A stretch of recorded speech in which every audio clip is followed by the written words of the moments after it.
Valleywide Cooperative, we're here when you need us. For 100 years, we have been here to help you with food, fuel, and good old-fashioned advice. And for us, serving is more than a job, it's a way of life, which is why we pour so much into the communities around us. We've employed hundreds of your neighbors. We take pride in that, and in giving back millions in sponsorships, grants, donations, and scholarships. It's our way of saying thanks. We're Valleywide, and yesterday, today, and tomorrow, we're here for you. This year, help dreams come true with the Ideal Idaho 529 Education Savings Program. Our easy-to-use tools make it simple to plan for your child's education. With tax benefits, ownership flexibility, Ideal is the perfect way to save for college, trade school, K-12 education, and student loan repayment. Join us at our next webinar to learn more about the 529 plan.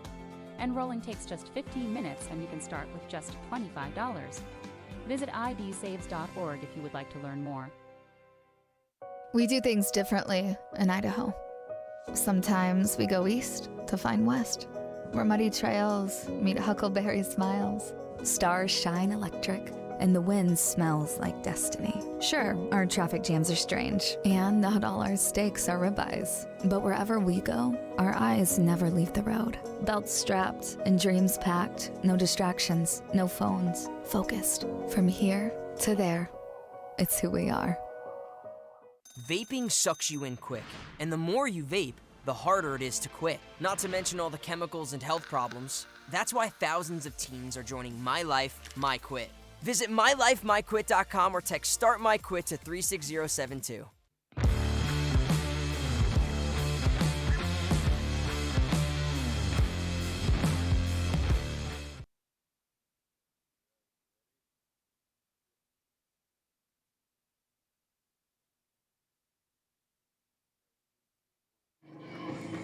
Welcome into this IdahoSports.com GameStreams production of Gate City Game Night, presented by Project Filter, Valleywide Cooperative, and Idaho Office of Highway Safety.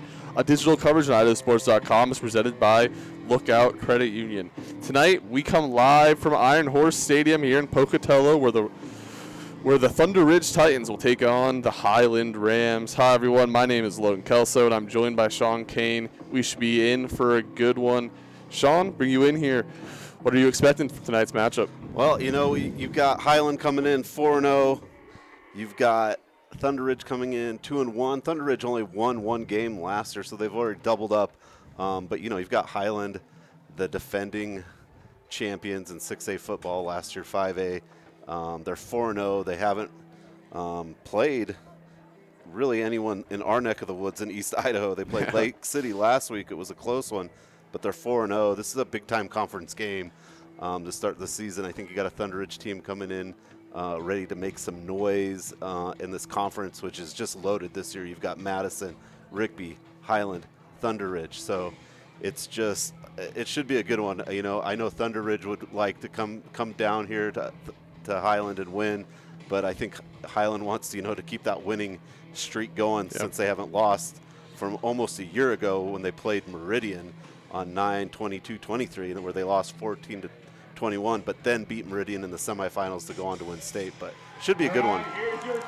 Yeah, and like you said, Highland has lost about a year. Thunder Ridge already doubling their wins from last season. This is a big opportunity for the Thunder Ridge Titans to come in and get a program changing change the trajectory of the program, get a big win here tonight. Both coaches in their third season. Highland led by head coach Nick Sorrell, the reigning state champions, won a state championship in his second year as head coach there.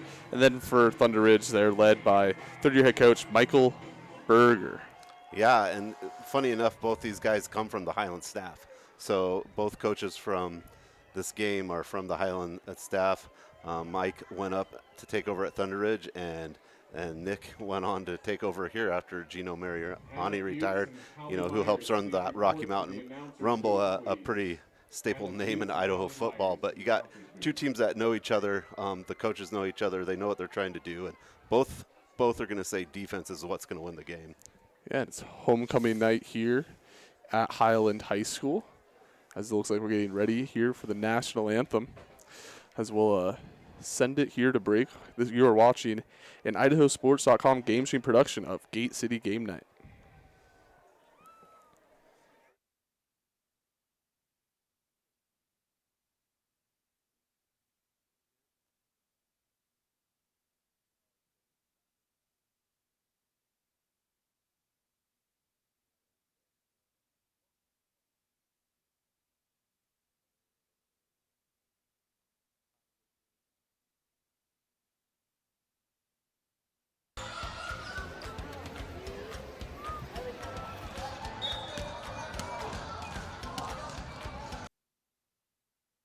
This year, help dreams come true with the Ideal Idaho 529 Education Savings Program.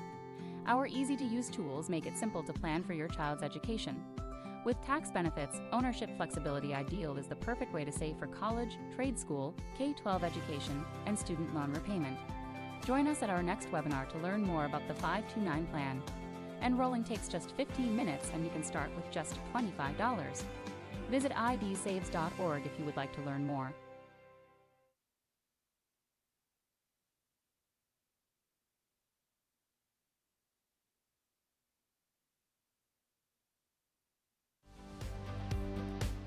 An Idaho-based credit union is leading the way in community initiatives and charitable partnerships.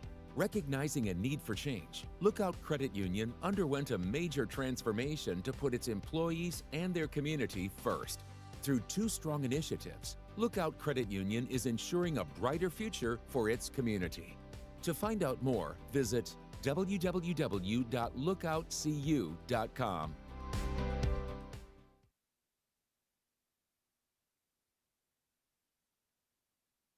This year, help dreams come true with the Ideal Idaho 529 Education Savings Program. Our easy-to-use tools make it simple to plan for your child's education. With tax benefits, ownership flexibility, Ideal is the perfect way to save for college, trade school, K-12 education, and student loan repayment. Join us at our next webinar to learn more about the 529 plan. Enrolling takes just 15 minutes and you can start with just $25. Visit idsaves.org if you would like to learn more.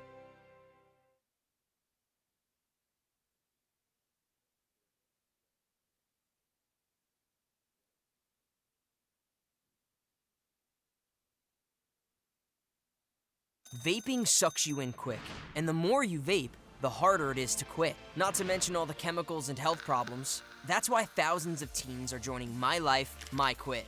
Visit mylifemyquit.com or text Start My Quit to 36072.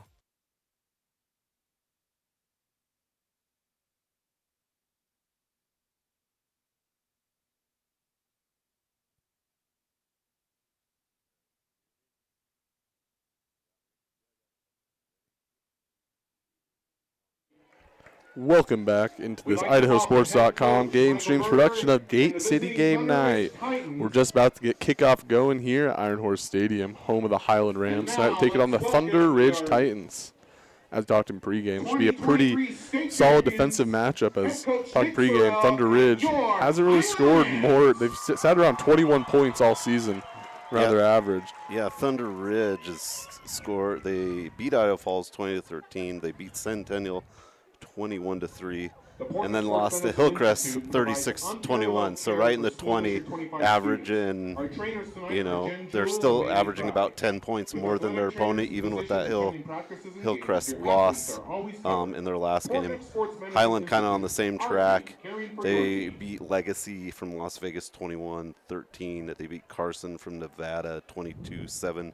Beat Summit from Oregon Bend, none of these Idaho teams, 28-19. And then last week, in what I thought was a stunner, Logan, they beat Lake City up in Coeur d'Alene, 13-7, close game. Yeah. One of the Highland kickers kicked a 45-yard field goal outside in high school. It's pretty big. Yeah, pretty impressive. Up in Lake City, always tough to play a road game, especially when you have to take around an 8-hour bus ride up there. Like you said, played 3 out-of-state teams, a team from Nevada, Utah, and Oregon. A lot of that strategy comes from max preps, with the strength of schedule being so big on their algorithm since they seed the playoffs year 1 through 16. Well, in the 6A, I believe, it's just 12 teams. But nevertheless, kind of banking on some of those teams that they played out of state to have great seasons in their respective conferences. So far, hasn't paid off as they are only listed at number 8 on the max preps rankings. They're number 2 on the recent coaches poll that just came out today. Yep. And so they have a little more respect in state than Max Preps gives them for. Yeah, that coach's poll on IdahoSports.com just came out today fresh. You have Rocky Mountain 1, Highland 2, Coeur d'Alene 3, Eagle 4, and Rigby 5. So pretty East Idaho heavy set there, but no surprises. And a team that was on there last week was Madison, who's in the same conference as Thunder Ridge and Highland. They're not there this week, but you also had votes for Owyhee, Post Falls, Boise. Owyhee having a pretty good season themselves, maybe one of their better seasons being a new 6A school in Boise. But here we're going to have, I think this is a conference battle kind of to set the tone for the conference. Yeah, really will. And, for Highland, you don't want this to be necessarily a trap game. This is this is a conference matchup. This is a big game, especially to get their conference play off started correctly. But next week, playing their arch rival in Pocatello, which will be a non-conference matchup. But you don't want to overlook this Thunder Ridge team, still in their infancy as a football program. Yeah, and if you think back to last year, Highland and Thunder Ridge played at the end of the season, and that ended up only being a one-score game. So playing tough today. Playing earlier in the schedule. So we're finally here, set for kickoff. Number 23 on Highland will be the kicker. That'll be Paxton Johnson. He's set for the kickoff. That's who hit that 45-yarder. There you go. Should we look out for him tonight? It looks like number 85, Thunder Ridge, will be set to receive. That is Preston McDaniel. They're listed at tight end. Be looking to receive this one. This one will just sail straight into the end zone. Not even a chance to return it. Thunder Ridge wanted a flag saying it went out of bounds before the end zone, but the refs did not give it to him, and it will be a touchback. Thunder Ridge will start with the ball on their 20-yard line. Yeah, a pretty good contrast from the games I've done so far this season, where the kickoffs have either been out of bounds or pretty short. So nice shot by Johnson to get it out there. We did the Century Idaho Falls game last week down in Southside Pocatello, and there are, I believe, 3 kickoff penalties. Both teams victims of it. Sitting out for quarterback for Thunder Ridge will be Ryder Portman, listed as a sophomore. Or never mind, it'll be number 7, actually. Ezra Moss, the senior. Ezra Moss. Yeah, he was there last year for Thunder Ridge. Ezra Moss. Should be in motion. Hand it off here. Solid yards here. About 2. Thunder Ridge. Carrying the ball was. Rose, the ball carrier. Have to give a little shout out. Chris Kearns is the offensive line coach for Thunder Ridge, a former co-worker of mine, and he did send me the starting lineup for the offensive line. So he's watching out for his boys down there. Come out in a shotgun set here. 2 wide receivers to his left, 2 to the right. Moss looking quick pass, finds the tight end there. Immediately wrapped up by Highland. Complete to Preston McDaniel. Moss finding Preston McDaniel there, the junior tight end for the Titans. It'll bring up a early 3rd down here. Be about 3rd and 5. All right, Thunder Ridge. It's 3rd down.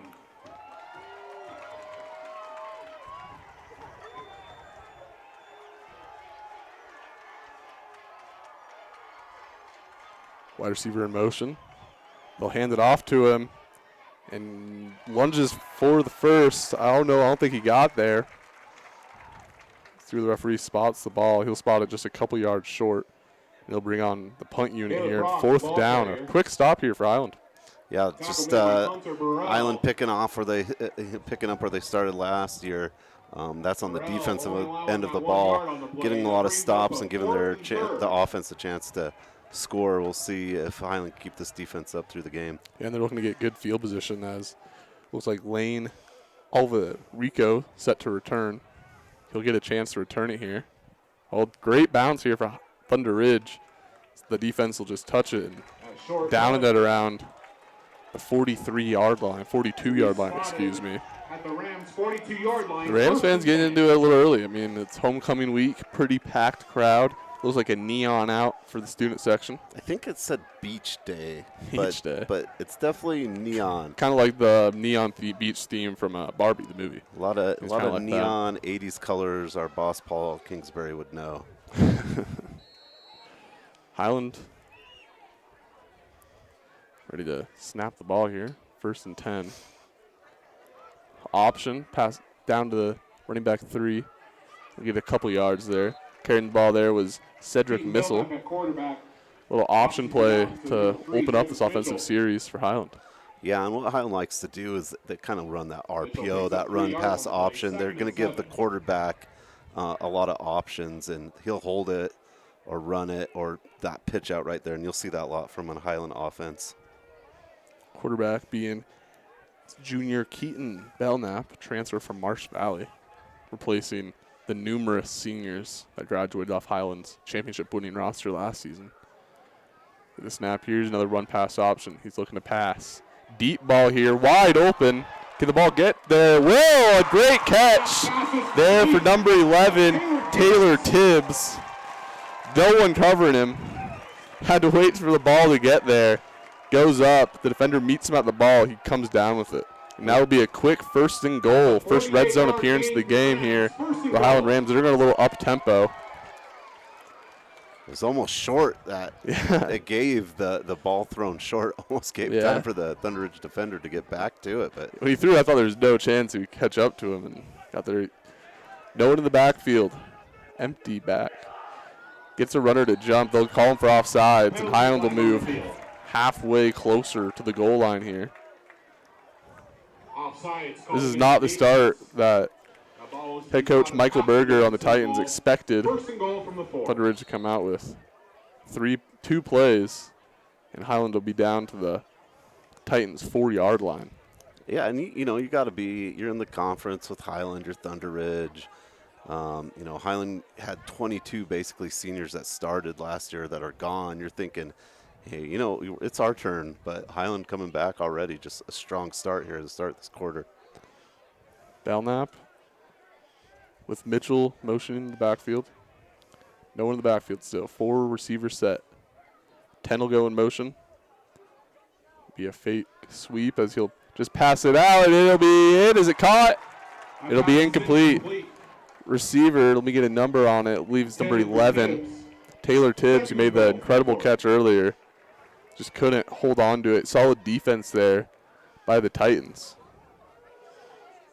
The corner, Max Hall, got in there to break that one up. Defense, who was open, just the defense wouldn't allow him to cradle that baby bird home. That'll be second down. Still 4 yards to go to the goal line.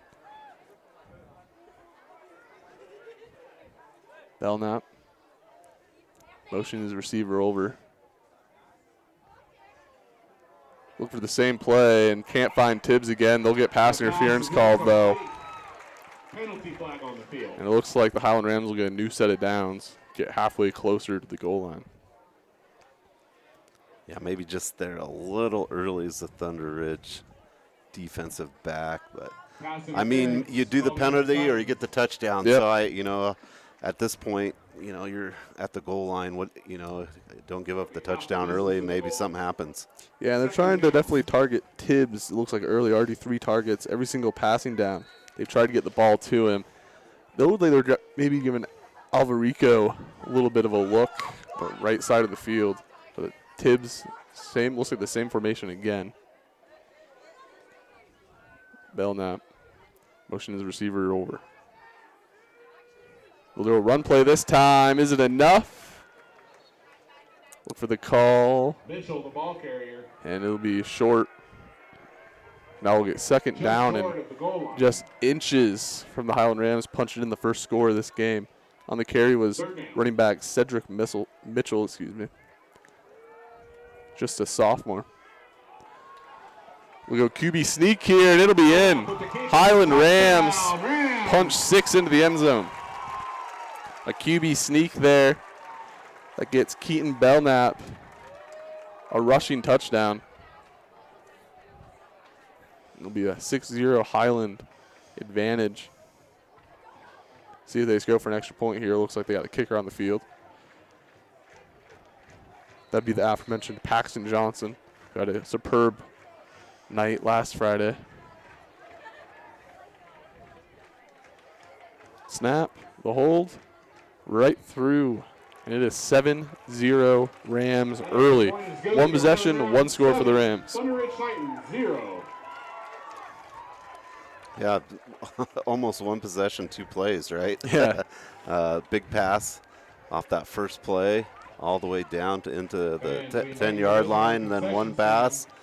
Broken up, pass interference, 1 run for a few yards, and a QB Belknap touchdown run-in. So Highland off to a very quick start. Yeah, and if you're the heavy favorite like Highland, where every team is going to be gunning for your head, you haven't lost in, like we said, about a year now. Meridian lost in the last regular season. Every team's coming for their head. If you want one thing, just to stop those rumors on opening dominant, not just opening possession score, but open dominant drive down the field, you get 7 on the scoreboard. Thunder Ridge already have to play from behind early in the first quarter. 8:16 remain. It's hard to believe it's Highland's 5th game, but only their 2nd Idaho opponent. Yeah, it is pretty extraordinary. This one is out. Once again, it'll just go straight into the end zone for a touchback.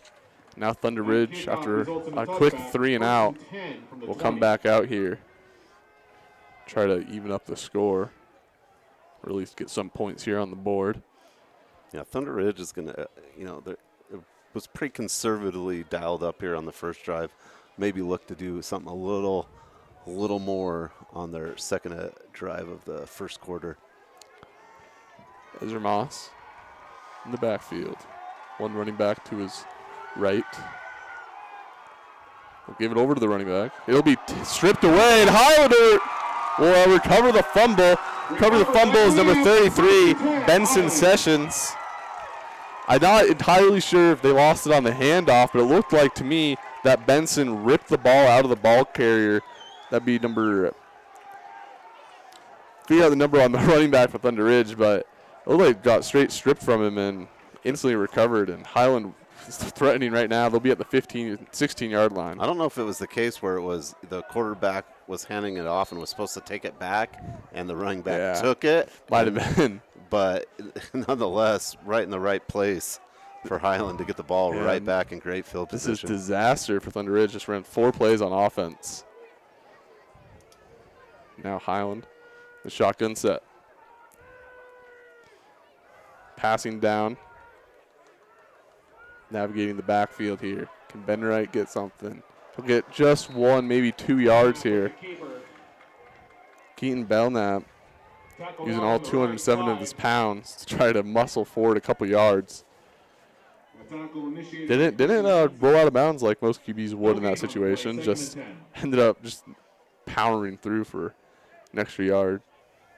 Yeah, nice pursuit by the Thunder Ridge defenders to really not have anything come out from that QB scramble.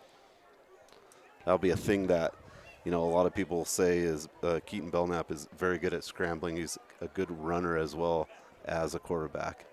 Kind of a Highland tradition. They always have a good running quarterback. Belknap trips to the left.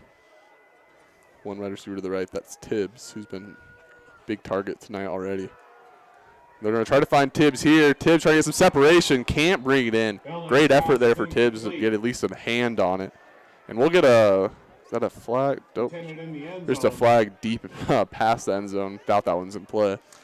Oh, yeah. There's something out there. I always see the soccer lines. You guys can see on the screen those yellow, if someone's foot's by it, or just a little dash by the 5-yard line. Yeah, those look like flags. Yeah, pretty clean. Yeah, they look like little cones. But, yeah, great defense there for Thunder Ridge, and it'll be quick 3rd and 10. Thunder Ridge looking for a big stop here. Limit to 3 instead of 6. Belknap drop back, pass. Finds his receiver short. Pass is complete to Mitchell. Looks like it'll be 4th and 5. You keep the offense on the field, or are you going for? I mean, Highland can kick it pretty well here, but it looks like Belknap's going to get a play here. Mitchell picks up 4 yards on the play. It'll be 4th So, and 6. I mean, you're ahead. You've got a turnover. You really want to, the momentum's here. If you can at least just get a first down here, it's going to be huge. But if Thunder Ridge can get a stop, man, disaster avoided. Yeah, big momentum stop. Big momentum shift for Thunder Ridge here if they get a stop. So we'll keep the offense on the field. At 4th and 6, you can't do a hard count to get a first down, so they will snap it here. Belknap motioning his receiver over. We'll get a timeout. Looks like timeout will be on Thunder Ridge. Highland. Yep, Highland will call the timeout. Excuse me, not Thunder Ridge. As we'll head to break here, watching a Gate City game night here on IdahoSports.com. Fans, if your cheese.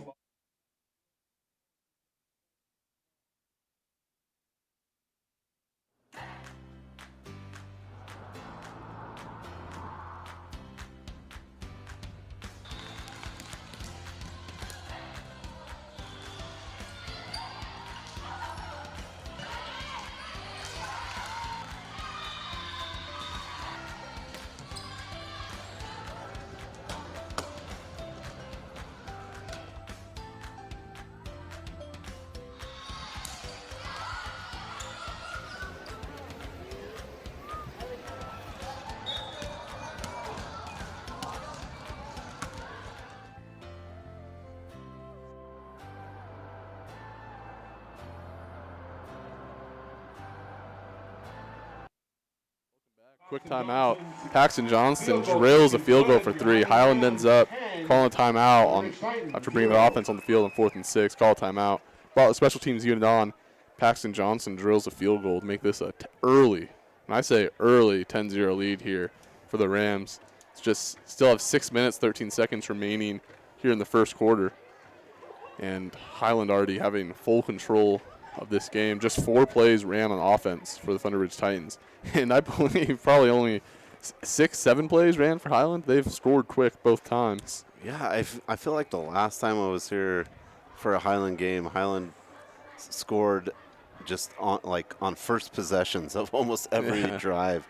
They weren't trying to grind out a game. They're just trying to get their scores in and starting off just like this. But still good for the Thunder Ridge defense to hold Highland to 3 right there, I think. 2-touchdown lead in the first quarter is going to be hard to get back against this tough Highland defense. And Paxton Johnson will be set to kick here. We'll see if he sends one into the touchback. And it looks like we'll go in the end zone, so we will get a touchback. He's making this kickoff worse like a formality thing, if anything. Well, yeah, watching NFL this past Sunday, I don't know how I feel about that new kickoff. Yeah, it's pretty interesting. At least it makes it where they return it out of the end zone nowadays. Yeah, it felt like previous years it'd just be formality to watch a runner with one knee, go into one knee and then go back to another 2-minute media timeout. Yeah, it's probably for the advertisements. Definitely. Shotgun set here for the Titans. Keaton Belknap back out there. Belknap looking to pass, quick pass. Finds his receiver wide open. And that was number 85, Preston McDaniel. Wide open there. McDaniel had to contort his body. Couldn't get both hands on the ball.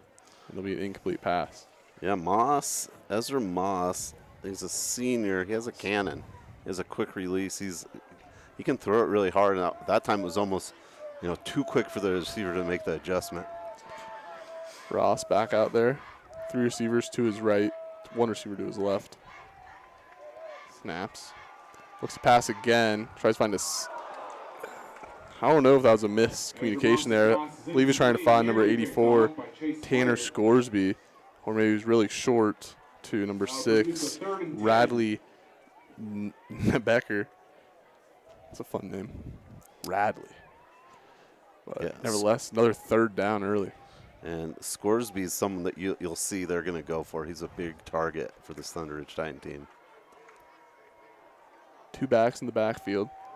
Scoresby to his right. 2 receivers to his left. Moss snaps. Looking to pass here. Swarmed by about 4 Rams and dropped to the ground. Highland gave him 0 chance to find any green grass there. Looks like number 33 once again. The big play that is Markel Bowens. I believe he's the one. I know he's the one who recovered the fumble. I'm pretty sure he's the one that got the strip as well. And a big sack there. Now once again, Thunder Ridge is going to have to punt deep in their own territory. And took about a minute off the clock. That's about it. 4th and 14. Yeah, now, Bowens, punt situation. The D-line player for Highlands, had a huge impact.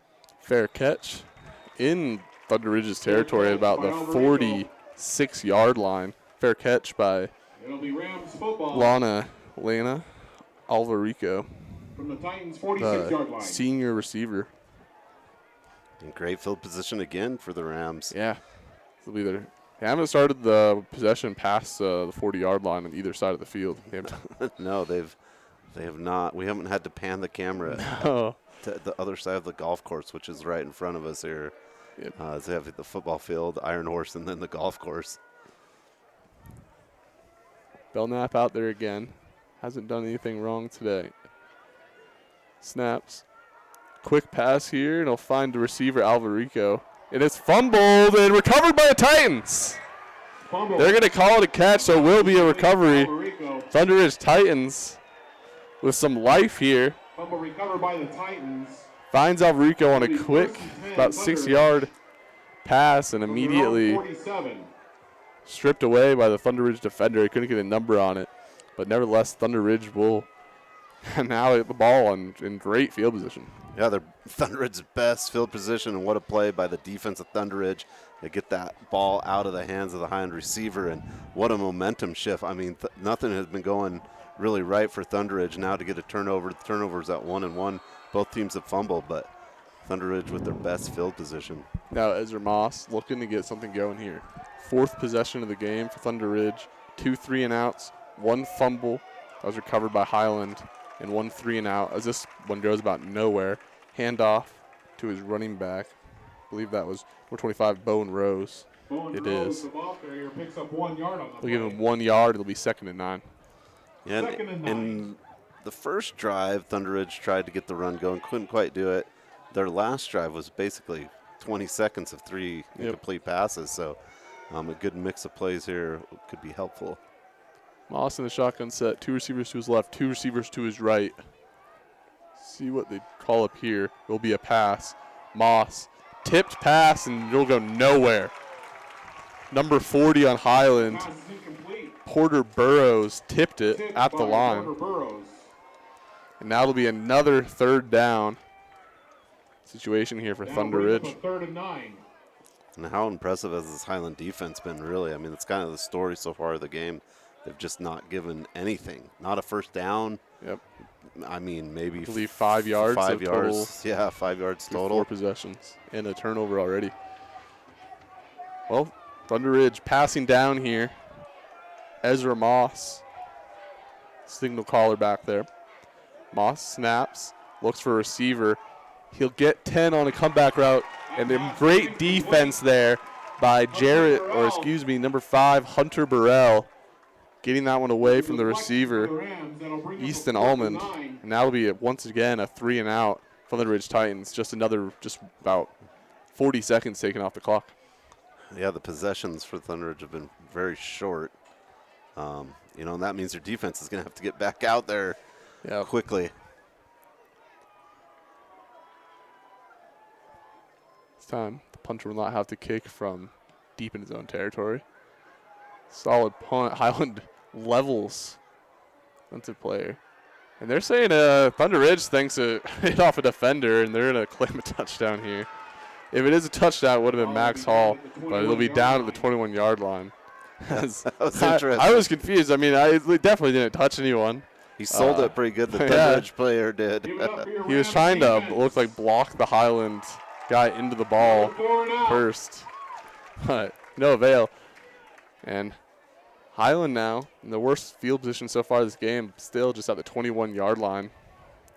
Just one play on the last possession, a forced fumble by the Titans. See what they have here. Belknap, mainly passing tonight.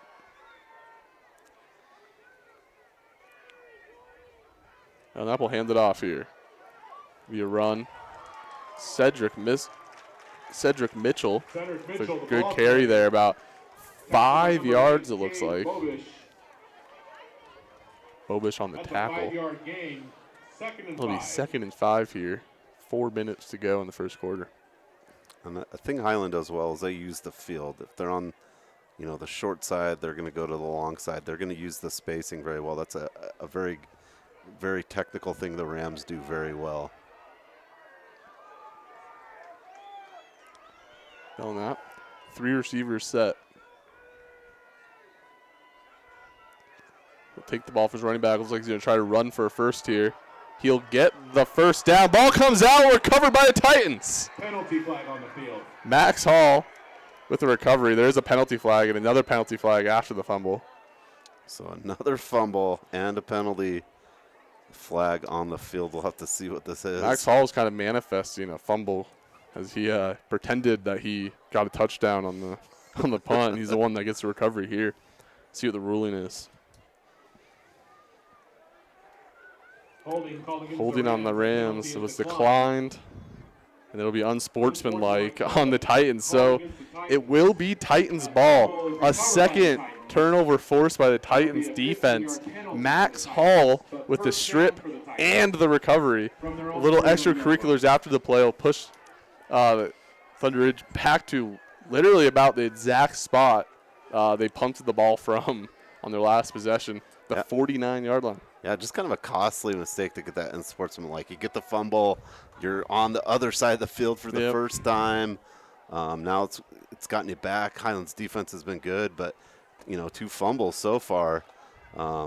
The Highland defense is really, the offense has scored, but the defense has really kept this game in check. And one thing that's blown my mind here, this is Thunder Ridge's 5th offensive possession already in this game. We're in the first quarter, 3 minutes to go. I believe in a game that we called last week, there may be 7 possessions total in the first half, as it'll be a run play here for a couple yards. It looks like number 25, Bowen Rose with the carry. But have some really short possessions today. Even the Highlands' 2 scoring possessions were very, very short. Both teams getting some. This is the 9th possession. Yeah. And there's still 3:03 left to go in the first quarter. Possession already. Possession, 3 turnovers here in the opening 9 minutes of this football game. Another handoff here. Nowhere really. They'll get a good push by the offensive line, though. They'll get some quality yards here. Make it at least 3rd and manageable. This will be a big 3rd down. Thunder Ridge needs to capitalize on one of these mistakes that Highland has kind of given them. 2 fumbles. Yeah, this is the best 3rd down. I think Thunder Ridge just had 3rd and 3. I think they had a 3rd and 5 in their first drive. So this is kind of a big play. You have a big play fill here. We'll get a timeout here for the big play. Timeout. This one will be on Thunder Ridge. As we'll get right back to action after this commercial break. You're watching IdahoSports.com Gate City Game Nights production.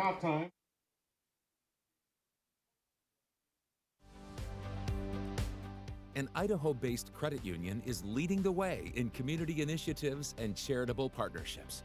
Recognizing a need for change, Lookout Credit Union underwent a major transformation to put its employees and their community first. Through 2 strong initiatives, Lookout Credit Union is ensuring a brighter future for its community. To find out more, visit www.lookoutcu.com.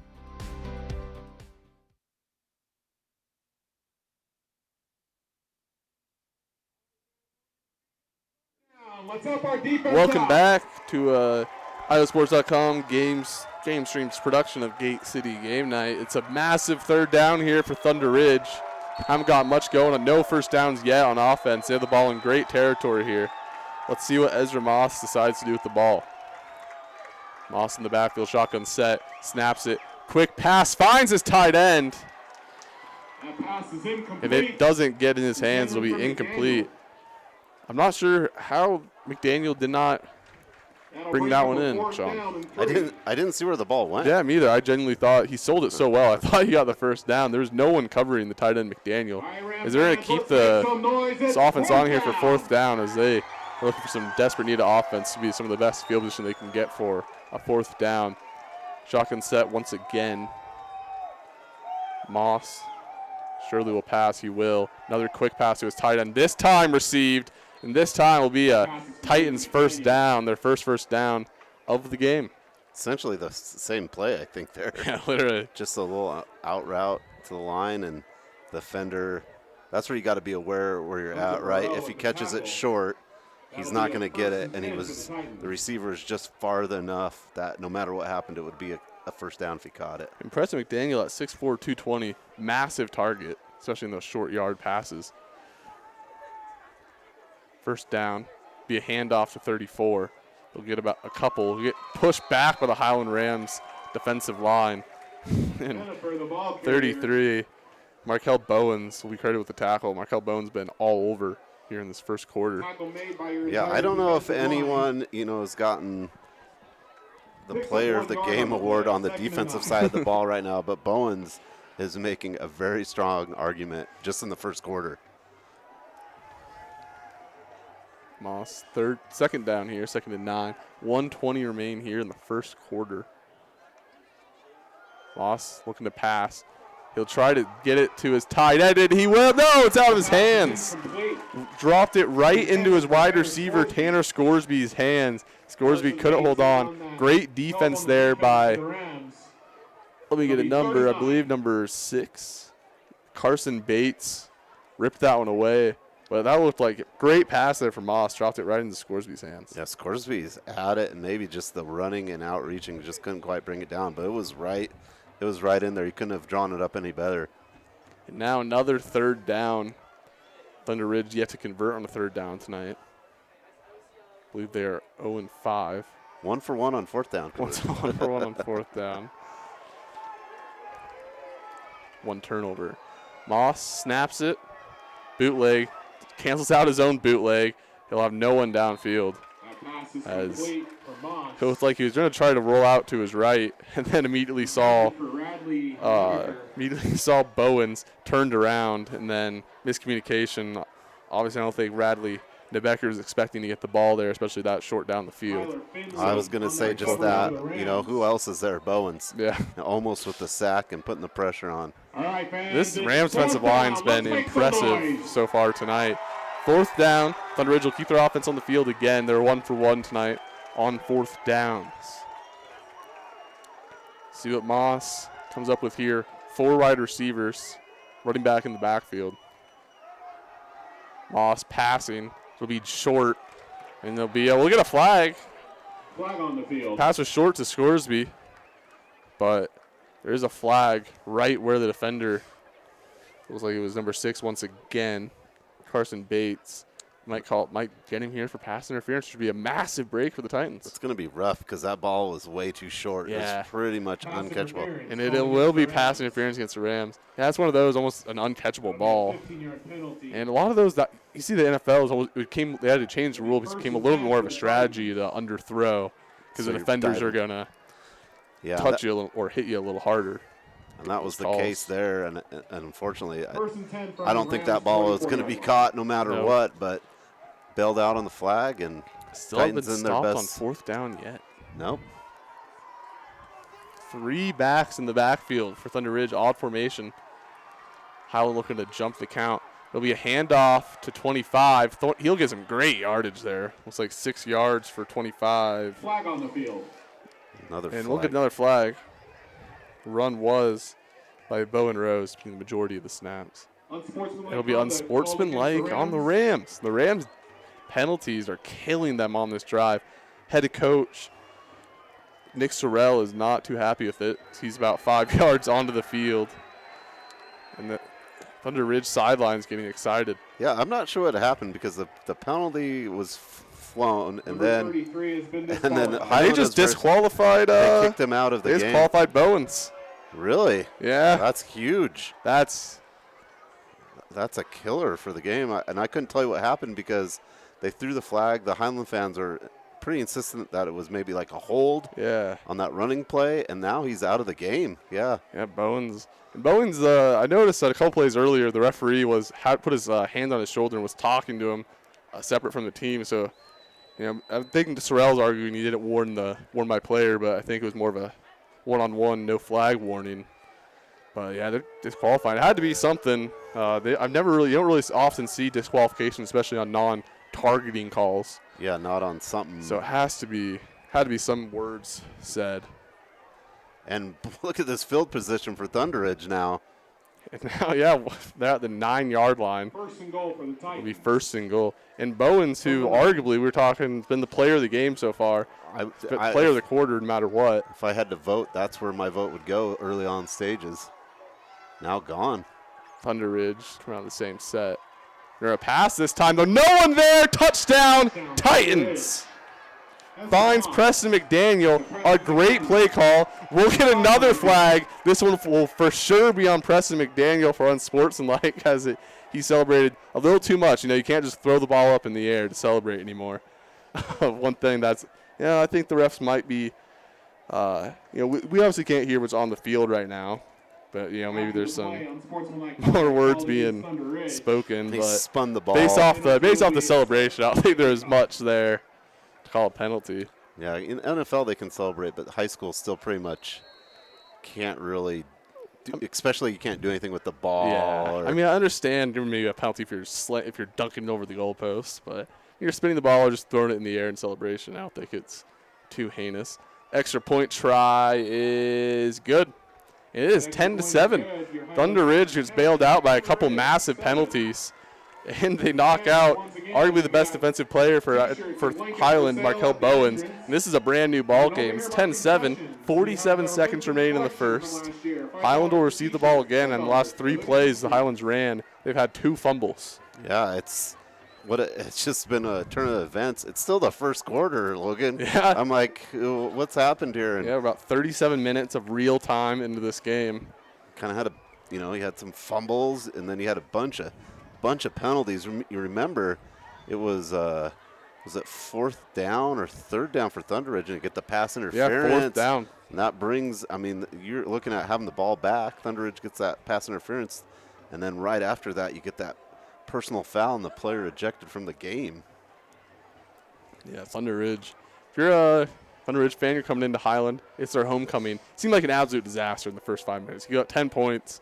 It's Highland's homecoming. All the momentum's there. Highland with a couple fumbles. The first fumble that Thunder Ridge really didn't do much with. Quick 3 and out. Gave the ball right back. Highland fumbles again. Thunder Ridge gets it. Highland gets them stopped in 4th down twice. One time, Thunder Ridge converted for the first down the entire game.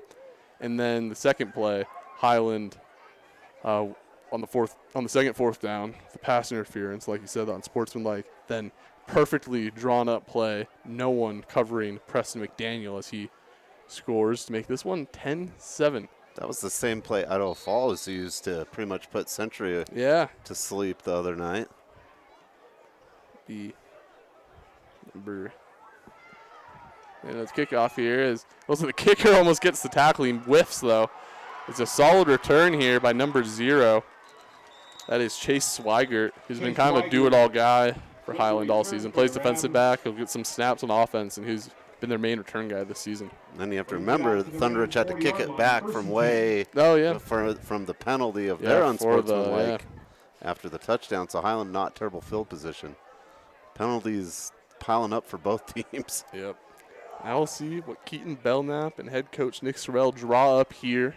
First down at around the 40-yard line. Highland trying to get a good possession here. Last 2 have been disastrous. Sorrell in the shotgun set, snaps. Looking to pass. He'll find a wide open Cedric Missile, who looks like will get the first down. See where they mark it. Mitchell picks up 9 yards on the play. They'll give him 9, it looks like, so it'll be a short 2nd down and 1. Finds his running back out in the flats. No one really covered him there. It's an easy first down, or 9 yards. And Highland's offense really just a bunch of athletes. They play a lot of positionless football where their wide receivers will get some jet sweeps and their running backs will be a lot more passing backs. And like you said, they've always had a history of their quarterbacks able to run. And that'll end the first quarter. Highland Rams 10. The Highland Rams up 10-7 on the Thunder Ridge Titans. You're watching a Gate City Game Night game stream here on IdahoSports.com. And let's just thank one of our sponsors real quick before the second quarter. Levitt Select is located and operated with locations in Rexburg, Rigby, Idaho Falls, Twin Falls, and Boise. Levitt's mission is to help our community by providing policies personalized to each consumer's needs. The community they work and live in is their #1 priority. As such, they offer a wide range of insurance products, and companies are able to take care of their community's assets.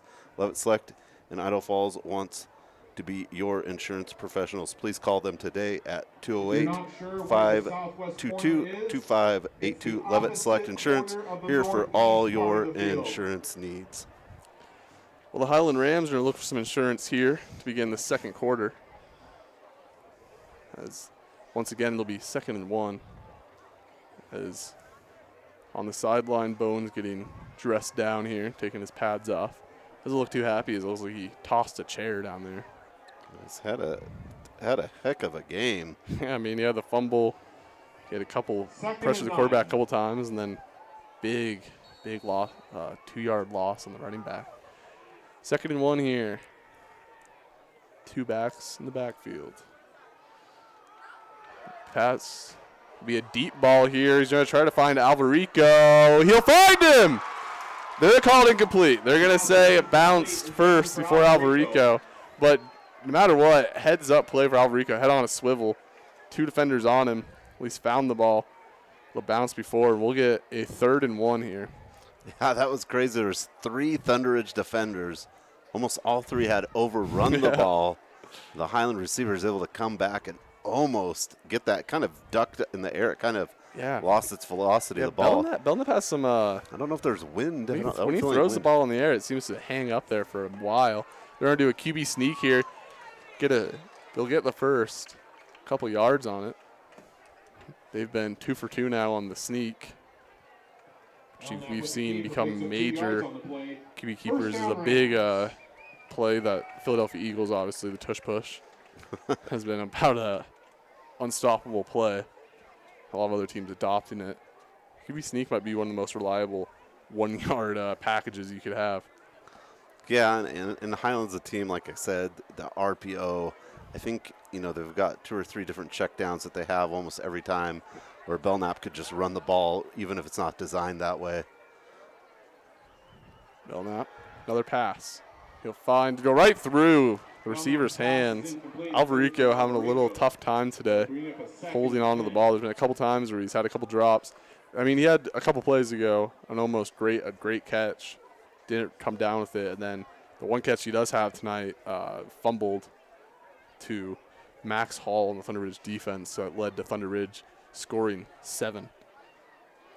11 minutes remain here in the first half, second quarter. Belknap, 2 receivers to his left, or 2 to his right, 1 to his left, 2 backs with him in the backfield.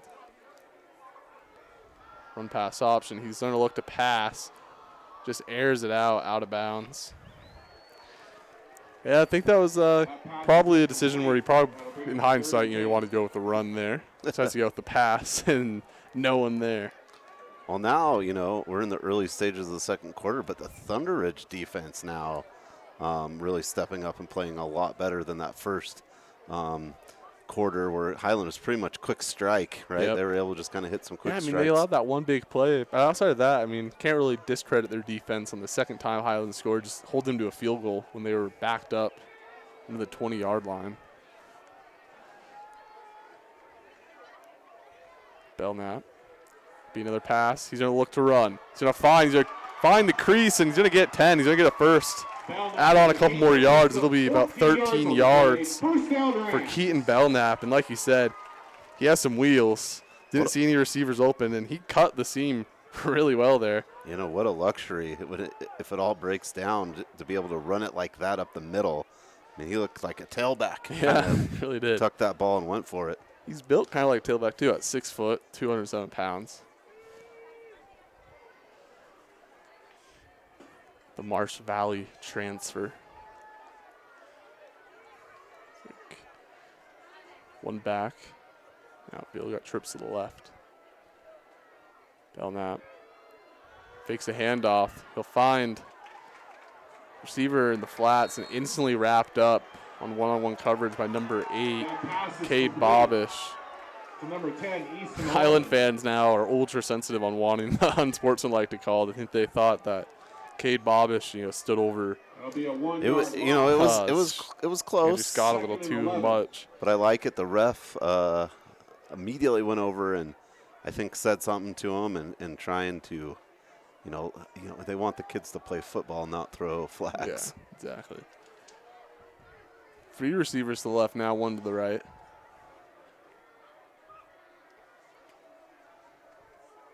Second and 11. Belknap pitches to his running back. Nowhere to go. Great defense by Thunder Ridge. Saw some short of the line. With the toss. And it will be 3rd and 11 now. And Thunder Ridge, big down here on defense. Thunder Ridge defense finding some room to fill those gaps now. It's just dangerous, though. Just the Highlands dangerous. They, make it seem like we can't get anything going, and then they could maybe hit something big is kind of what happens. So I wouldn't be surprised if Highland maybe takes a shot or something big here on this play. Yeah, and might possibly could be 4-down territory here. I don't know the kicker's exact range, but get it maybe 10 more yards. Might get a field goal try here. Belknap will be a pass. Has all times of room in the pocket. He'll slide out of the pocket and try to get a 2-on-1, not enough there. There'll be no flags on the play, and it'll be 4th down. Threw it into triple coverage. It was heads-up defense by the Thunder Ridge. One of the Thunder Ridge DBs just, as the ball came, just threw his hands up and hit it. Smart play. If he would have looked around, he might have been able to grab it, but it was a nice move there. So he's trying to find his wideout Taylor Tibbs on that play. It'll be 4th down. Belknap's out there, so it looks like they'll go for it here.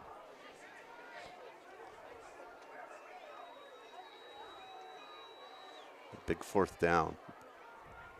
8 minutes, 45 seconds to play here in the second quarter. Belknap looking to pass again. Hook and ladder, and they'll get a 1st down and more. They might get it in the end zone, and they will. Unbelievable. Easton Almond in the end zone. A hook and ladder play. Oh, wow. This game's had it all. Perfect. A perfect pitch, I believe, by Lana Alvarico. Pitches it right to Easton Almond, who is untouched, breaks a couple tackles, and gets into the end zone for 6 on a 4th and 11 play. Unreal. We've seen some hook and ladders. I mean, obviously the most famous one being the Boise State, Oklahoma one that was caught. 20 yards down from the line to get. But we've seen a little last game as the kick is up, and it is blocked. Thunder Ridge, massive block there to keep it within 9. Still a 2-score game. But like I was saying, the hook and ladder, we've seen last week, Idaho Falls did a couple hook and ladder type plays, but it was more at the line of scrimmage rather than downfield. That one was a true hook and ladder. Yeah, you got to credit Nick Sorrell. I mean, that's a gutsy play call. And you know what? You know where it kind of starts is the Highland offensive line has done a phenomenal job. There's not been Belknap has not been pressured immediately at all. He's had time and that took time to develop, and it worked. And yeah, gutsy. 4th and 11, hook and ladder touchdown. Yeah, I mean, we passed it short to Alvarico. I was like, it's kind of tough. You know, he's going to have to break a couple tackles to get 5-6 yards, and then all of a sudden you see him pitch it back to Easton Almond with no one behind him. It's one of those I wish we could watch the replay about 50 times. For a touchdown. Yeah, for a touchdown, too. Not just the first. He broke a couple tackles. Broke one just to get the first, then broke another to get into the end zone. Kind of had the momentum in the hook and ladder. He was running up to get that pitch and took his momentum with him. For Thunder Ridge, you give up 6 there, but they had to beat you on a trick play. Kickoff's up. This one might be returnable. It will be. So we'll get a little return here. And it will be stopped at around the 25. Looked like it was number 84, Scoresby, on the return. At least they're not on the 20, which would be a typical touchback. So. Yeah, just a wild turn of events here. And what a play. But, I mean, the score's still only 16-7. Yeah. If you're Thunder Ridge, I think you've avoided quite a bit. You've held to a field goal. You almost held right there, 4th and 11. Ezra Moss, running back in the backfield, trips to the left. Moss snaps. It'll be a passing play here. He's going to try to escape pressure. He won't. And this Highland defensive line continues their dominance. This time, Colt Neeser, the senior, with the sack. Colton Neeser, who's the one I saw check in for Raquel Bowens. And you've seen this from the Highland defense. They're that pocket collapse, and they're good at breaking off and finding the tackle. Sometimes it collapses and the quarterback can escape, but Highland's doing a good job of finding either the runner or that quarterback once that pocket collapses. Shotgun set. Former Ezra Moss. Moss passing again, screenplay, finds his running back. Nowhere to go. Maybe about a yard. Maybe gets back to the line of scrimmage, it looks like. It'll be a quick 3rd down here for Thunder Ridge. They're committing to the pass. I mean, Highlands had great secondary all game. Yeah. Outside of maybe 1 or 2 penalties called on them. But outside of that, Thunder Ridge just kept continuing to put the ball in the air. Yeah, they've went, and those kind of screens are almost like a little run, right? You're basically getting back to the line of scrimmage. Almost broke one tackle. Highland did a good job of swarming to the Thunder Ridge. But, yeah, pretty, conservative makes it sound bad, but Thunder Ridge, I feels like, has been semi-conservative. Yeah, I really haven't seen a deep ball yet by Moss. See if he goes with one here on 3rd and 9. Second set, put his Storesby in motion. He'll look to pass. He's going to find his tight end above his head, and it'll be 4th down.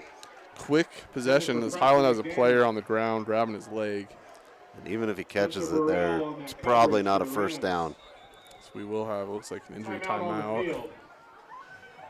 The trainers will attend to, I believe, I don't want to get the name wrong, but it looks like number 40, Porter Burrows, who has been making some plays tonight for the Rams. And we'll head to a media timeout. You are watching IdahoSports.com GameStreams production of Gate City Game Night.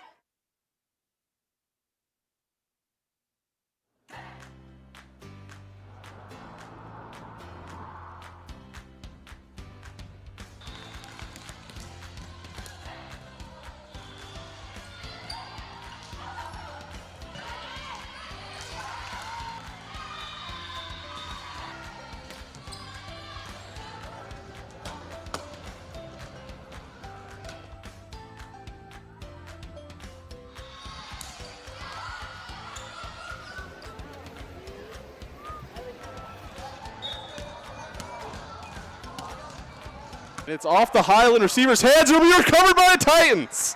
Thunder Ridge going to recover their 3rd fumble tonight.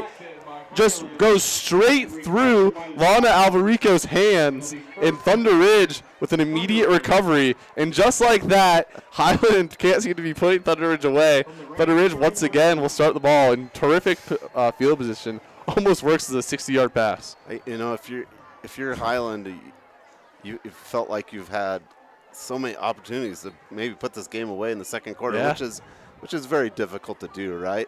But so many opportunities, and just the fumbles now are really 3 fumbles here in the first half by the Highland Rams. As Ezra Moss will trot right back out there. Another possession for the Titans. Number 1 in motion. They'll fake the handoff to him, get to the running back. He's going to get some good yardage. He might go all the way. He will. Touchdown, Titans. Touchdown. 26 with the carry. That is Miles Christensen, it looks like. Or is it 25, which make more sense. Bowen Rose, the running back, breaks free for 31 yards. And just like that, Sean, it is a 16-13 game. Wow. It's about as quick as it could be. An unreal turn of events. Right when Highland scores, they stop Thunder Ridge on a 3 and out, and then muff the. They're going to do a fake. The holder's not going to get anything with it. They're trying to ride the magic. Because Caleb Brock was going to try to run that one in. Highland snuffed it out well. I don't know if it was so much a fake or maybe a bad snap. Yeah. But just 16-13. One play, fumble. Highland fumbles on the punt. One play. Thunder Ridge runs it in for a touchdown, and it's a close game here. And like we were just saying, if Highland's going to be beating themselves over the head if they can't figure a way out to hold on to the ball. Yeah, I mean, they clean up the turnovers and clean up the penalties. This one is most likely a 16-0 game still. The first touchdown for Thunder Ridge came off of after a 4th and 11 penalty call after Highland got them stopped. Then unsportsmanlike. Then right after that, they scored. This time, immediately fumble on the punt return, and then trot on in for 6. Both teams missing their last extra point. Well, not missing. I guess neither of them had an attempt. One of them was blocked. The last one was tried to be run in, but stopped. Just 16-13, just your normal football score. Right. 6 minutes to go here in the first half. Still in the first half, folks. So this one is drilled. He'll still return it here. Alvarico wanted to make the catch on this one. He'll get about 24, and they'll be about maybe 25.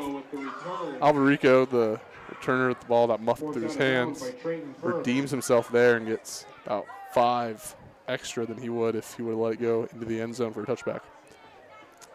And you know, it's interesting too, because Thunder Ridge's punts aren't like booming punts giving tons of time. It's just kind of some, you know, maybe like a mental error or whatever you want to call it, and very unlike Highland football to have so many of those in one game. Belknap out there once again. It'll be a pass play. He's going to find his running back in the backfield. See if he can get anything here. He won't, as Thunder Ridge swarms on him, gets a loss of yards, actually. Looks like he'll be 2nd and 12. So now Thunder Ridge, their defense coming alive. You know, and there's, you know, each team has had the ball so many times. You know, sometimes games like you would look at the score 16-13 and go, well, whoever has the ball last, I don't know. Yeah, no, this is truly neither team has really put a force on the field. Haven't seen really dominant play. No big drives. Momentum's gone back and forth. There really hasn't been a team to have a consistent multiple drive, like you just said, momentum run offense. And we'll get motion. They'll give it to Alvarico. Alvarico has some green grass in front of him, get some solid yards. We'll get a 3rd and short here. Hunter Rice in on that tackle. Less than 5 minutes to go here in the second half. 16-13. Homecoming night here at Iron Horse Stadium, home of the Highland Rams. Beautiful stadium. My first time calling a game here, despite living in Pocatello for a couple of years. This crosses off my last high school, Pocatello. You've done them all. Empty backfield. He's going to do a QB draw. There's a flag on the play. He will get the first, it looks like. Yeah, beautiful field. Beautiful press box. Have our own little suite here. Yeah, I'm looking for the snacks, you know. Yeah, we have a spread. That's all we complain. I talked with Travis Bell before, you know, but Travis Bell, the athletic director here at Highland, always a great friend to Idaho Sports, and always helps us set it up. We also got to do a game here for Century versus Burley because Century's turf wasn't done, so this is the second time I've been here this year, a few times last year. Every game here usually sometimes has something going on. It's kind of like Pac-12 after dark. Yeah. That will be a 5-yard penalty on Highland for offside, so it'll push him back. It'll be 3rd and 7. Belknap, Alvarico in motion. Belknap looking to pass. He will. Finds his receiver in the flats. Will not be enough. Thunder Ridge snuffed out that play. It looked like almost an option play, run-pass option. Looked like he carried out the option, then last seconds, like, I'm going to pass it. Finds Steele, Hoops, one of the best names in all of Idaho, for a couple yards. And this looks like the first punt. This looks like it'll be the first punt for the Rams tonight, which is crazy to say despite them only having 16 on the board. Yeah, and probably the worst field position for Highland, too, really, to start this drive that they've had all night, and now their first punt. Homecoming royalty, please report to the southwest corner of the field at this time. Thunder Ridge, the Titans, have really only been able to score on great field position so far, so the punter going to look to push them back. Will be behind the returner's head and roll out of bounds. It'll still be solid field position, though, for the Rams. Or for the Titans, excuse me. It'll be at a 35-yard line. 3 minutes to go in the second quarter. Highland Rams lead 16-13 here on Gate City game night. And neither offense has really established anything, right? No. I mean, they've scored because they've gotten penalties or good field position, but there hasn't been like, you know, a time-controlled drive where everyone's getting first downs. It's been pretty quick 3-and-outs or scores. Yeah, really. Yeah, it has been. We haven't seen a team really backed up in like the 10-yard line or even really past the 20. Every team started off with either fair or great field position in this game. So no one's really even winning the field position battle. 4 receivers set, 1 in the backfield.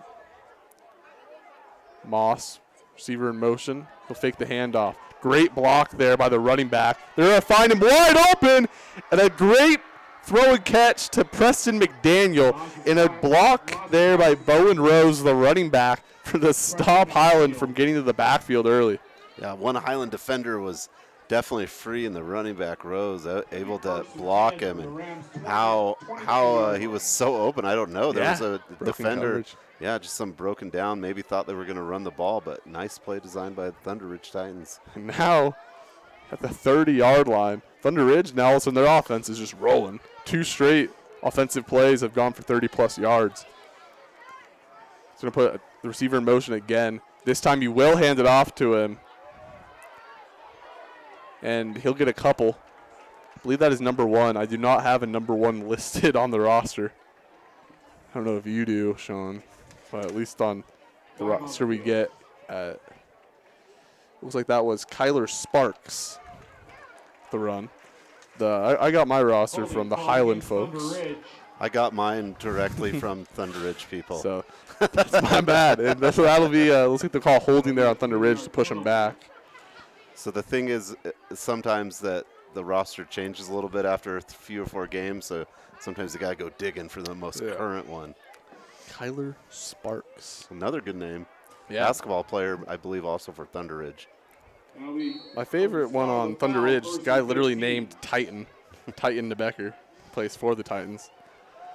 Not many players that can say that. As Moss will be in the backfield, shotgun set, 3 receivers to the right, 1 to the left. That's his tight end, Preston McDaniel, who's been a force today. They're going to find McDaniel. McDaniel is going to keep dancing on the sideline. Great spin move, and he'll get 5 or 6. It looks like back to the line of scrimmage at least. McDaniel's having a really good game. Lots of targets to McDaniel. Why not? He's kind of one of the biggest guys out there when you look down on offense. And, a few more of those drop into his breadbasket. He's got a lot more yards, but having a great game. It doesn't seem like the most agile athlete out there, but seems like a very reliable receiver, and he has the physicality to get those extra couple yards in each play.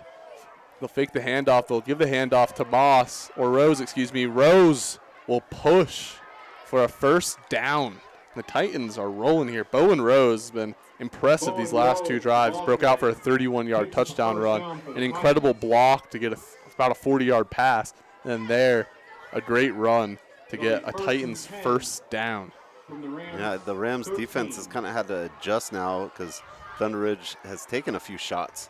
Yeah. So now they're sinking in a little bit. There's a little more room to run, which, I kind of thought if Thunder Ridge could get something going downfield, it was going to open up that running, and it turns out it worked. One time I was right. Now we're in the red zone here. Nothing on the right side of the field here as they'll put a receiver in motion. That is Sparks. And they'll hand it off to Rose again, who hurdles over a defender and keeps going. They're still moving all the way down to about the 2-yard line. Bowen Rose making himself known on this drive. Yeah, just hard. Everyone's waiting for a whistle. There was none. Kept going. Got 10 yards off that. Yeah, I love those type of plays. Offensive line against the defensive line, pushing the ball carrier who has no free will in the middle of the pile. As we will get a timeout, it looks like, maybe. Timeout. Yeah, it will be an official's timeout. Not sure if they're going to try to spot the ball. They will bring the chains on the field to measure the spot of the ball. So I'm ripping it straight away, stripped right away from the PA announcer here. Yeah, that's the first time I've seen the and it's not like chains come out. Not really. Is it a first down situation? It looks like it isn't. It looks like to me it's just a first and goal regardless. Nevertheless, even if they don't get it, I believe it'll only be second down. We'll have a long halftime performance tonight as it is homecoming here in beautiful Highland High School. It will be a first down for the Titans. And then maybe it was a case Highland asked for the spot because it was about almost a full football over that line. It's homecoming night. The momentum we got here, it was pretty loud. The Highland fans are making themselves known early. They had everything to cheer about. They got it off to a 10-0 lead within the first 5 minutes.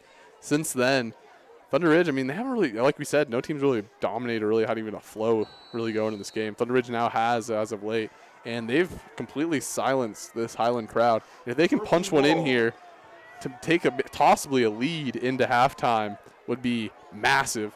As we're going to go with that same set we saw them score their first touchdown on here. They passed it last time in this set. They'll give it a run. It'll be Rose. And it's in. Bowen Rose. Can you smell the roses, Sean? That's his second touchdown tonight. Wow. And Thunder Ridge takes a 19-16 lead, possibly one more here, pending the extra point.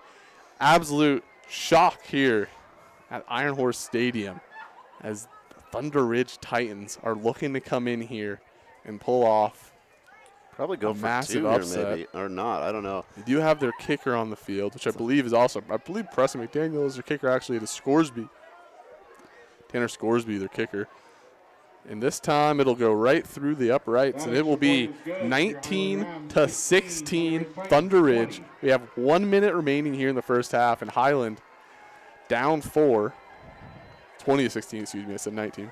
They are going to have a big drive here to possibly now take a lead going into halftime, at least put some points on the board and make it a little closer.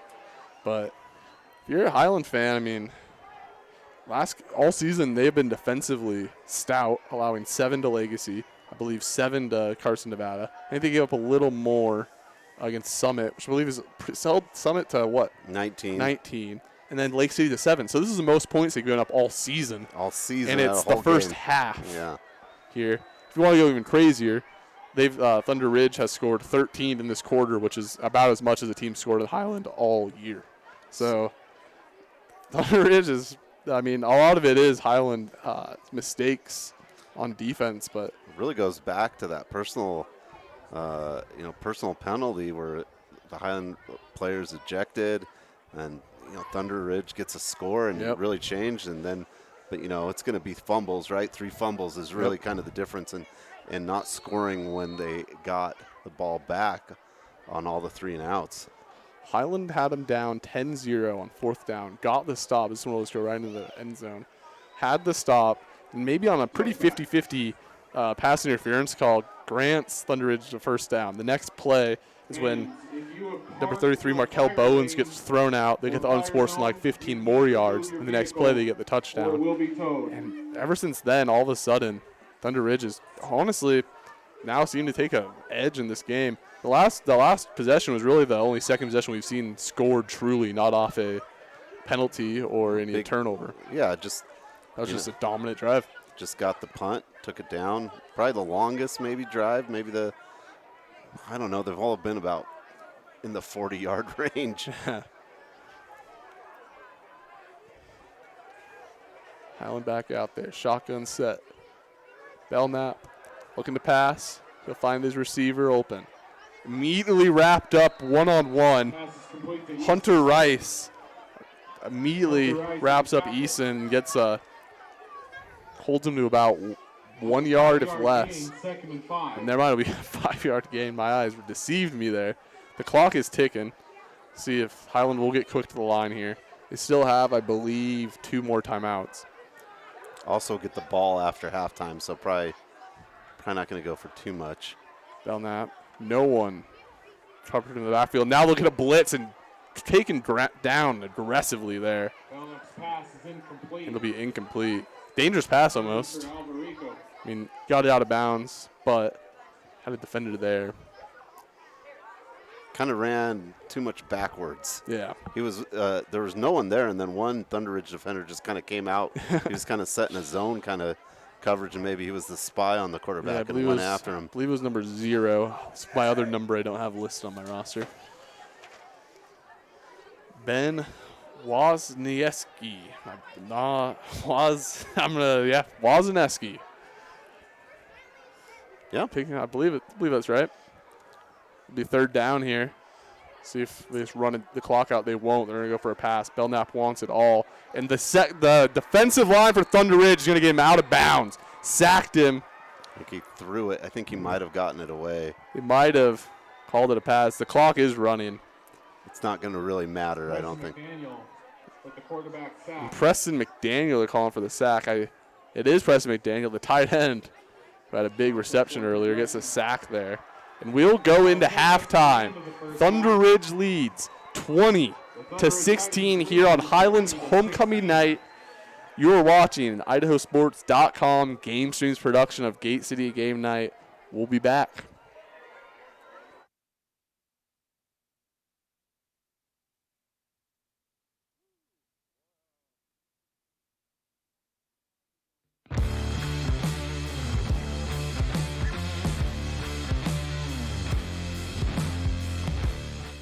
At Valleywide Cooperative, we're here when you need us. For 100 years, we have been here to help you with food, fuel, and good old-fashioned advice. And for us, serving is more than a job, it's a way of life, which is why we pour so much into the communities around us. We've employed hundreds of your neighbors. We take pride in that, and in giving back millions in sponsorships, grants, donations, and scholarships. It's our way of saying thanks. We're Valleywide, and yesterday, today, and tomorrow, we're here for you. This year, help dreams come true with the Ideal Idaho 529 Education Savings Program. Our easy-to-use tools make it simple to plan for your child's education. With tax benefits, ownership flexibility, Ideal is the perfect way to save for college, trade school, K-12 education, and student loan repayment. Join us at our next webinar to learn more about the 529 plan. Enrolling takes just 15 minutes and you can start with just $25. Visit idsaves.org if you would like to learn more.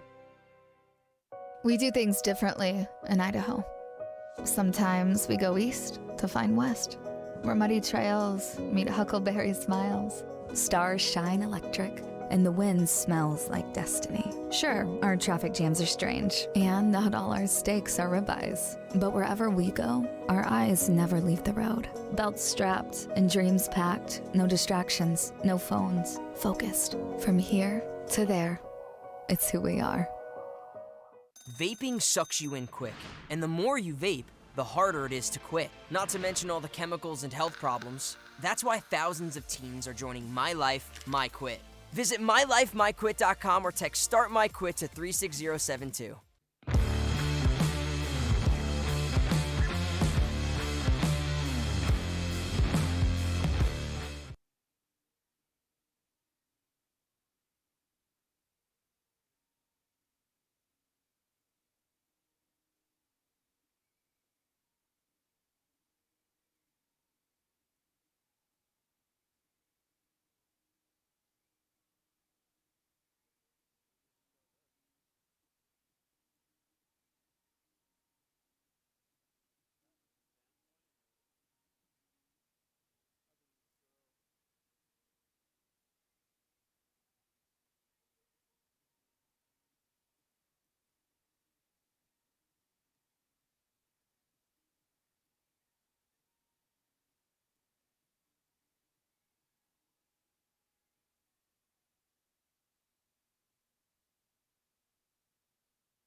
Welcome back to IdahoSports.com GameStreams production of Gate City Game Night. And Sean, we have a good one. Thunder Ridge coming to Pocatello, playing here at Iron Horse Stadium, and they have the lead at halftime, 20-16.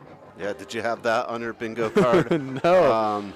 Well, no, in talking to both these programs leading up to the week, Thunder Ridge felt like, they've been, this is the third year of their head coach. They've got their stuff in place, strong offensive line. They felt like it was time to kind of make a run at Highland, and they've done that tonight. Yeah, they really have. Came into this one. This is Thunder Ridge's 6th season as a school, well, as a program, I should say, but as a school as well. They have yet to beat Highland in their school history. Last year was their closest, losing by around 10. Tonight, they have a chance to get their first ever school win over the Highland Rams, and how much sweeter would it be if they can do it at Highland's place on their homecoming game as well? Well, yeah, I think it would be great, and it would be, maybe game-changing for the program, because you win this game, now you're in the hunt for maybe your first time at playoffs, which the Titans have yet to compete in, is in the Idaho State playoffs. So, it could be game-changing. There's still a whole half a game to go, and if you've watched any Highland games over the course of the past, I don't know, forever years, they're definitely a team that can go in at halftime, make some adjustments. And I think the big adjustment Highland's going to have to make is losing one of their best defensive players. Yeah, number 33, Markel Bowen's getting ejected at the end of the first quarter. In the first quarter, let's do a little score recap. Highland immediately with 3 and out in about 30 seconds. They get the ball, and about 3 plays later, they're up 7-0 early. Thunder Ridge, another quick 3 and out, a fumble on the first play. He leads it back to Highland. Thunder Ridge, credit to their defense, stops them on 3 straight plays to force a field goal and give it a 10-0 Highland lead. Then give it back to Thunder Ridge, and Thunder Ridge, believe another 3 and out. 3 and out. And then give back to Highland. Highland all of a sudden, you think they could pretty much almost not close it out, but take 17-0 commanding lead in the first quarter. They give a fumble on the first play. I believe Max Hall, with the recovery there. And then Thunder Ridge just gives it right back. They can't do anything with it. They give it right back to Highland. Highland on one play, Alvarico fumbles it. Fumbles it. Thunder Ridge gets it right back. And then the Highlands defense stops them, gets them stopped on 4th down. And they stop them on 4th and 11. But then they get called for a late defensive passing interference flag that grants another first down for Thunder Ridge, who also had a 4th down conversion already on that drive. And then the next play after that, they get Highland gets ringed up for an unsportsmanlike on Markel Bowens, who ends up getting all the way ejected away from the game, as he had a forced fumble in the game and a 1 sack and I believe another tackle for loss and a deflection. Before that, he was having an absolute game. Take him out. Thunder Ridge on the next play scores to make it 10-7. Highland responds by putting 6 more on the board, and the PAT blocked. And then Thunder Ridge. I have to stop you. You have to remember Highland scored on the hook and ladder. Yeah, sorry, yeah. They scored on the hook and ladder. One of the most beautiful plays, a hook and ladder that Alvarico gave out to, I believe, Almond. Cool name, yeah, Easton Almond, who gets in for 6. And then Thunder Ridge gets stopped again. And then they're punting it on a 3 and out. Alvarico is trying to receive it. Goes right through his arms, and Thunder Ridge immediately recovers. Next play, Bowen Rose runs 31 yards in the end zone for a score to make it 16-13, as they couldn't convert on an extra point. And then Highland gets stopped again. Thunder Ridge with about 2-3 minutes left. They get a great drive. First play, about 40-yard pass to number 85, Preston McDaniel, on an incredible block with Bowen Rose on a play that should have probably been an instant sack. And then Bowen Rose on 3 plays gets 3 straight carries and carries it all the way in the end zone for a second score to make it 20-16. Highland just ran the ball in their last play to let it go to halftime. They will receive the ball to start the second half. But yeah, Thunder Ridge we were talking about the game. There really hasn't been a team to control the game, control momentum, really get their offense going. Thunder Ridge seemed to actually get their offense going in the last 5-6 minutes of the second quarter. Yeah, you kind of felt in the first quarter, Highland scored so quickly, and then Thunder Ridge fumbled. You kind of thought, oh no, the momentum's with Highland, but Thunder Ridge defense, give them credit. They hold Highland to a field goal, just kind of stick with it. And then the 3 big, fumbles by Highland have just really turned this game around, because for the most part, Highland's defense had pretty much stuck Thunder Ridge to 3 and outs, 3 and outs. Any long drives really kind of just snuffed out. And then as we get into the second quarter, Thunder Ridge is able to kind of put together a few more drives, hit some big passing plays, and open up the running for Rose. So the fumbles right now is what Highland, has to look at, and that's a thing you can hopefully clean up, right? Don't fumble the ball. But sometimes not that easy.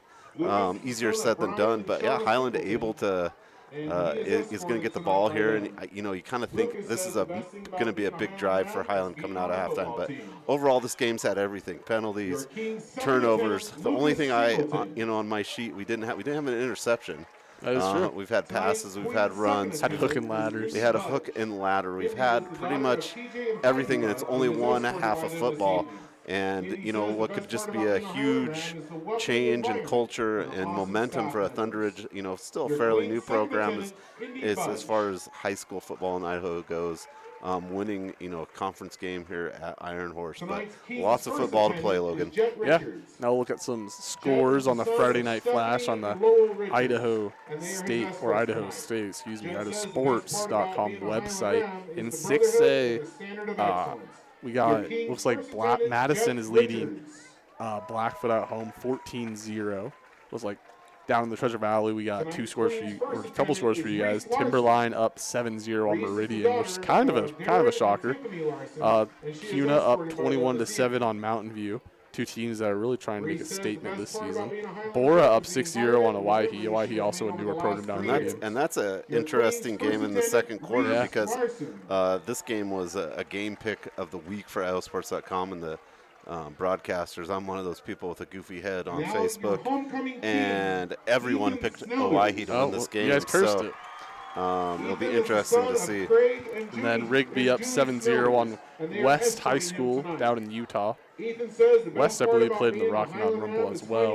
In 5A, Bishop Kelly up 6-0 on Nampa, trying to get a bounce-back win after getting absolutely decimated by Rigby last week. Bonneville, Idaho Falls, they're currently playing. We don't have a score for you guys on that one. Valley View is up 20-0 on Caldwell. Caldwell recently, I realized, went independent this year. They're not playing in the conference. Mainly, they haven't been the best athletic program the last decade. Twin Falls up 15-0 on their rival, Canyon Ridge. Battle for Twin Falls down there. Yeah, I wonder if they have a name for it. All the games have a interesting name. They have to, like Minico and Burley's the battle for the river, because the river separates them, and they have an oar they win. We called the Motion Bowl last year between Skyline and Idaho Falls. Winner of that one gets to paint the Hillcrest Bonneville Civil War. Yeah. And then coming up on IdahoSports.com and not too long will be Black and Blue Bowl between the Pocatello Thunder and Highland Rams. It's called the Service Bowl. Service Bowl. Oh, I think that they wear. Yeah, they were both like teams wore camos. Yeah, I do remember that. Fun. And then Century Shelley is going on tonight. That should be honestly that could be a solid matchup, as Shelley doesn't look like to have the most typical dominant season in terms of run game, and Century put up a great fight last week against Idaho Falls. They're looking for their first win in a couple seasons. Columbia Ridgeview also going on in the Treasure Valley. Homedale up 28-0 on Jerome. Lakeland Post Falls playing up there in Coeur d'Alene. Madison up 14-0 Black. We already talked about that one. A very interesting one going on in the fourth quarter down in Butte, Montana, between the Pocatello Thunder and Sandpoint. I wonder if Brandon's there. I wonder where Brandon Bainey is. 35. Yeah, we're on campus of Montana Tech. So that game must have had an earlier start, right? It's in the fourth quarter. They met kind of halfway to play that game. That will have some definitely rankings implications as both teams are trying to look for a playoff and where they're going to be seated in those playoffs. Yeah, that should be a fun one. Preston up 21-0. They're looking for their first win of the season. They're taking on Burley. Burley obviously losing some key seniors from last year's team, but our less 21-0. And then Skyline on the website, it says 8-0, but we got a text from the broadcaster there, Joel Richardson. It is 15-13 Skyline beating Hillcrest. That one arguably the biggest game in the 5A division this week. Yeah, and for 5A and 6A. Well, I mean definitely for 5A, both these conference opponents. Hillcrest was in the championship last year. Skyline has been in the championship every year before that, basically. They met in the semifinal last year. Played a couple times, so it might not be the last time those two teams play. Yeah. And then Star Valley out in Wyoming beating Teton in Teton. That one, Teton got off to his hot start this year. Star Valley, I believe, beat Sugar Salem last week. Mm-hmm. So that Star Valley is going to be a great program down in Wyoming. They're title contenders. And then Filer beating up on Wood River, 18-7 at Wood River. And then 3A here. North Fremont beating Melba 20-6. Got Aberdeen beating Is it Ryrie? Ryrie. Yep. I've been corrected on it. That's a big game this week. 14-6. That's huge.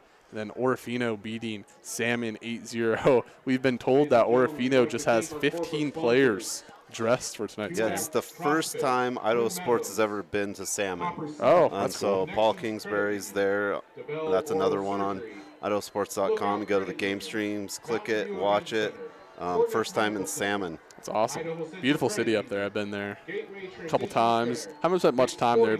I've driven through. But every time I go there, I'm like, I should probably spend a little time here. It's a beautiful city.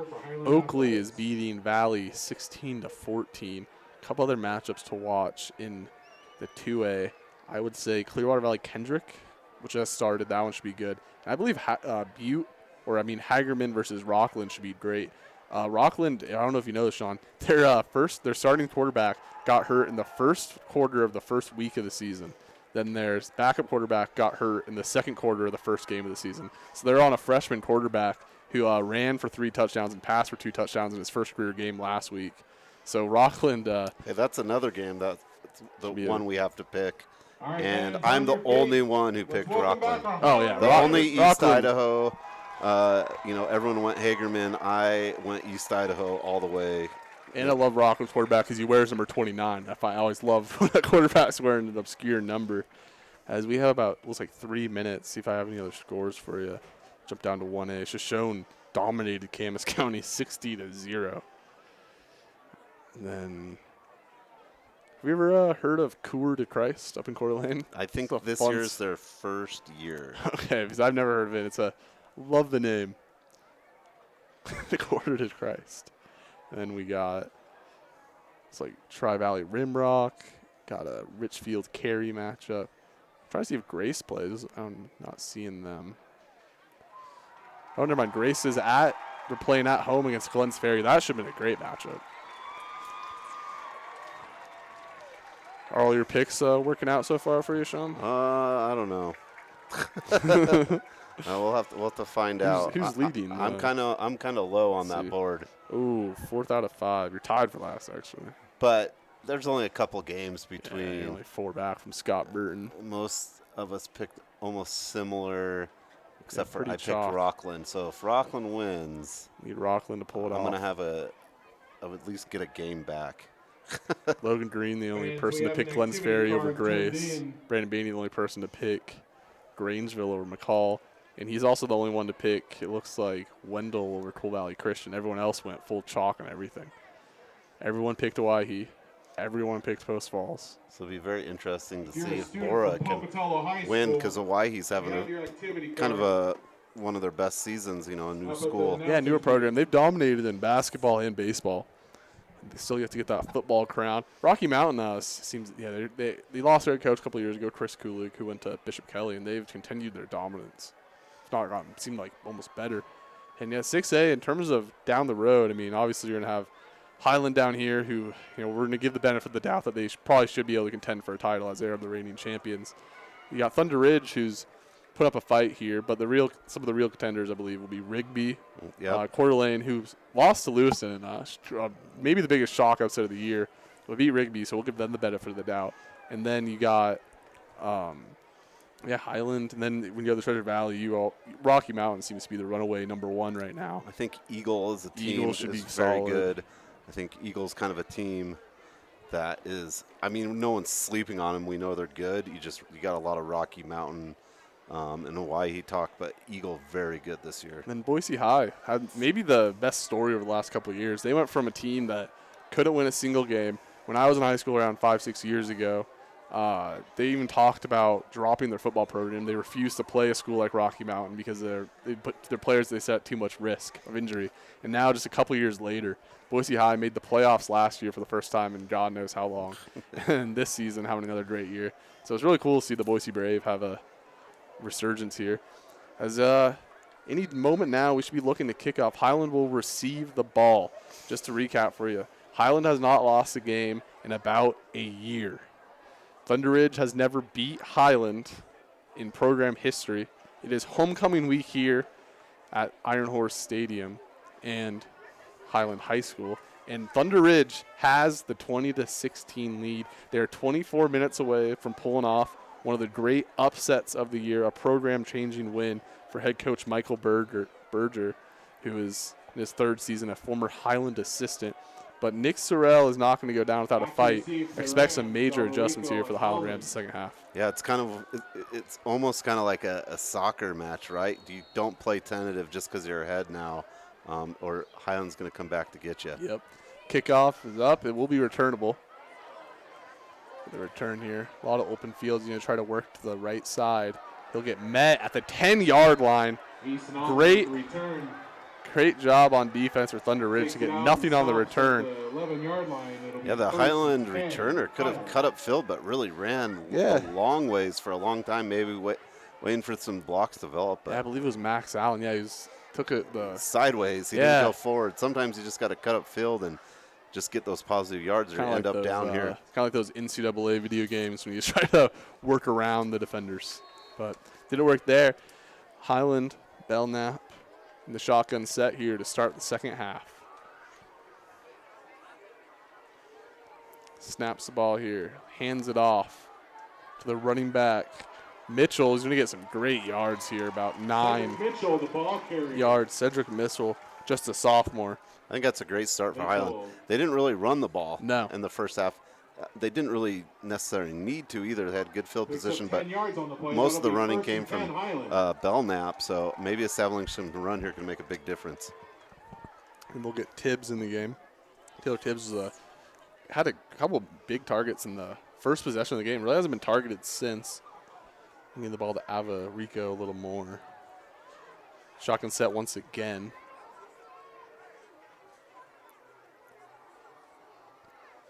Another handoff here. Or no, he'll keep it.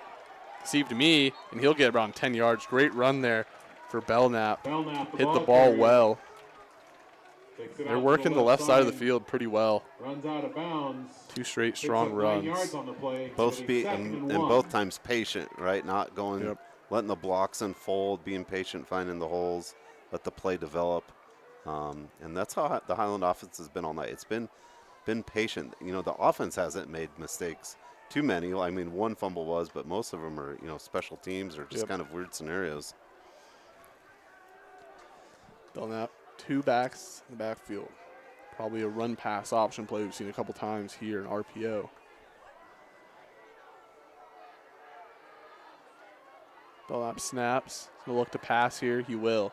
He's going to try to get it to Tibbs. A little too much on it. Tibbs going to catch up to it, and it'll be 3rd and 1. We'll most likely see one of those sneak plays that we've seen a couple times tonight out of Highland on short yard. Wouldn't be surprised if, the quarterback took it. Or I like the idea there on 3rd and short to kind of, go for something, maybe seeing that the Thunder Ridge defense keyed on to more of a short yardage package. With a shotgun set, 3 receivers to his left, 0 receivers to his right. Mitchell in the backfield. Try to get the hard count. He'll hand it off here, and he'll be a big gain here for Cedric Mitchell. Just cuts up the middle of the field for around 10 yards. Yeah, first down, Highland. First down for the Rams. And I mean, that's one way Highland can, change this game. start running the ball, eat up a bunch of the clock, because for the most part, until the end of the second quarter, Thunder Ridge was not very successful on offense. Yeah. So this could be a calculated move to control the time here, kind of control their destiny. A little more of a grind-out game. Belknap, receiver in motion, Alvarico. Fakes off the handoff to Alvarico. He'll give it to the running back. He'll get clotheslined for about 0 yards, wrapped up. Cedric Mitchell had about 1 yard on that play. And Highland could have come out like very urgent kind of to score, and they've come out very poised and just really making sure that everything's set, doing things right. Yep. At this point, you don't want to. No penalties so far on this drive. It's one thing that killed Highland, mainly on defense, not offense. But so far, keeping the ball on the ground for the most part, outside of the one pass attempt to Tibbs. 2 receivers will be on his right, 1 on his left. He's going to motion Alvarico again. This time he's going to do a pass. He's going to get blown up in the backfield, but he has a receiver there. Number 3, Cedric Missile, his running back, with the reception. Gets open downfield. And a massive first down here. Highland will get it into Titans territory. And to tell you what, Sean, Belknap got destroyed in the backfield after he launched the pass. Yeah, I saw that. It was almost a scary moment, right? The Thunder Ridge defender was free as all could be, but nice job to get that pass off on a first down. Well, the shotgun set. Tibbs will be his lone receiver to the left. So he puts one in motion. Well, he's going to do a QB draw and just get a couple. It's about 4 or 5 yards on that play. And they'll bring up second down. Belknap with the keeper picks up 5 yards on the play. Sometimes I can't tell if those are QB designed runs or it's more of a run-pass option, but QB run or pass option. It's kind of like just kind of a high school thing, I think. I don't know if there's a set name for it. I think if you had someone say it would probably be an RPO, but that one looked to be a run from the early onset. Belknap will go with empty backfield. 4 receivers to the right now. A little bunch there. Yeah, a little bunch to the right. Tibbs will remain the lone receiver to the left. Immediate pass to his running back. And Cedric will get about 3. That'll be enough for a first down. Cedric Mitchell has been getting a lot of targets. About every single yard of offense came from Mitchell. Some big carries and a couple great receptions. You've seen that both teams kind of relying on their running backs as this game's went on. Saw a lot of passes. Thunder Ridge went to Rose, and now Highland going to Mitchell. Mitchell, just a sophomore, first season on the varsity squad. First homecoming game he gets to star in.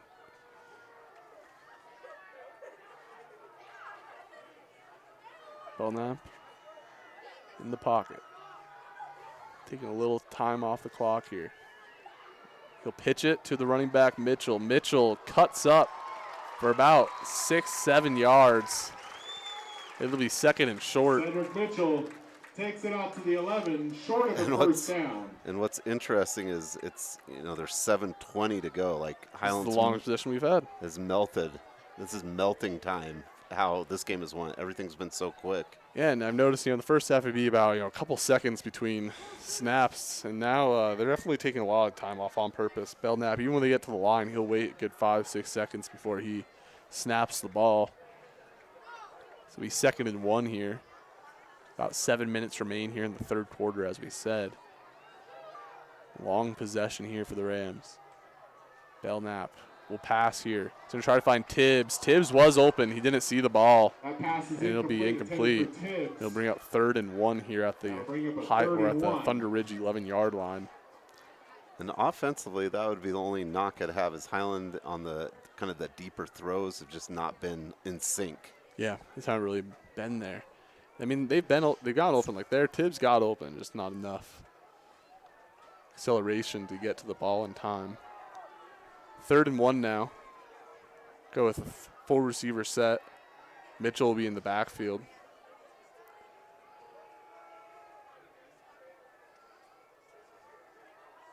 Belknap will carry it. Does he get the first? Let's see where the spot is. I believe he does. He will get the first down here. Yard on the play. And they'll give it the first. Down, Rams will have a new set of downs here. Belknap just enough. Lunges forward to get the first. It'll be 1st and 10 from the 10. True 1st and goal.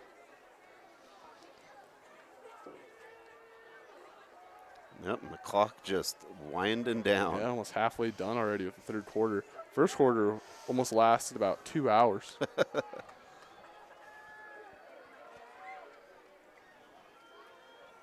Belknap. Receiver in motion.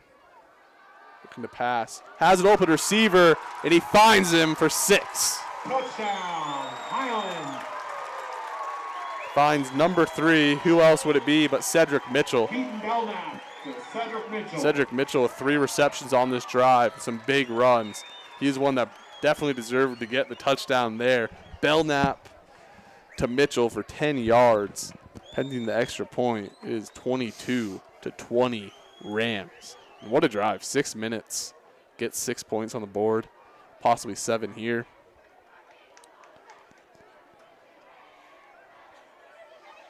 Snap, the hold. Kick is up, and it is through. Highland takes a 23-20 lead. 6 minutes here left in the 3rd quarter. Yeah, just what the doctor ordered for Highland. Didn't led most of the game really until the last 2 minutes of the 2nd quarter, and now with half the quarter gone, basically 6 minutes left, regains the lead. As I almost ate it on the chair up here. And Thunder Ridge have a big possession coming up here. Yeah, see if and if Highland's able to keep doing this, now they're going to make it a possession game. Yeah. 1st quarter was not a possession game. I believe we had 9 possessions in the 1st quarter. Yeah, and Highland just showed. I think maybe their true colors. Hey, we're ready to just kind of grind this thing down, get control the clock. Barring any more turnovers, it's going to be tough to beat. So we're set to kick. Scoresby set to return if Paxton Johnson allows him to. Had some touchbacks. Let him return one, about 25 yards. This one is launched into the end zone for a touchback. Thunder Ridge will get the ball at the 20-yard line. You cannot throw objects on the field. As the PA announcers are telling the fans to stop throwing objects on the field. Now someone launched something. I'm not sure what it was. It is homecoming. I believe they threw it. Is that a football? No, that was football, the game football. Yeah, but it's still kind of like for homecoming stuff, it's not. Highland was really loud to begin with, the fans, and it's kind of hushed over here. Yeah, so get a little loud here to begin this first defensive possession for Highland. Ezra Moss, who's been navigating a pretty great game, will hand it off here to his receiver in motion, number 1, who gets a great carry there. Sparks, Kyler Sparks, with about a 5-yard carry, excuse me. Kyler Sparks, listed as a running back. He's been playing receiver most of it, but they've been motioning the ball, doing quite a bit. Now, can Thunder Ridge sustain a big drive here? I mean, they've kind of got to answer the question here. Moss, bootleg, poised in the pocket, trying to find this tight end. Doesn't get it there. Sparks was wide open. Yep. Swigert on the coverage. He had about 3 defenders chasing him, and he really didn't seem pressured. Calm and collect through that. Sparks was wide open, though. Nevertheless, it will be 3rd down and 5. Big 3rd down here for Thunder Ridge. You don't want to give the ball right back after Highland had a 6-minute drive to begin the 2nd half. Yeah, Thunder Ridge kind of back in the same boat they were in, where they quickly run through it, and it's 3rd down quickly, right? 30, 40 seconds maybe off the clock, where Highland took an enormous amount of time for that drive. See what they have here. The crowd's getting into it. 3 receivers to the left, 1 to the right of Ezra Moss. He'll snap it. Quick pass. Finds his tight end for a first down. Ezra Moss finds Preston McDaniel for about 6 yards to move the chains. McDaniel's been the guy, right? When they've needed something, he's been the one to get the ball to is McDaniel. He's done it all night for the Titans. He really has. Been a great short yardage target. He's also had the big 40-yard pass where no one was covering him. 2 backs with Moss back there in the backfield. 2 receiver set. Moss immediately pitching it to Sparks, who will get destroyed in the backfield by number 27. Number 27 on Highland, McKay Gallo. There is a flag I think I saw. That's probably going to be holding, too. And it will be holding against the Titans. Penalty is declined. And about a 6-yard loss on the pitch play to Sparks. Yeah. It's like 2nd and 17 now for the Titans. That's a 6-yard loss. 1st and 16. See what they drop here if they go for a screen play or if they try to get all the yards in one play. 2nd and 16.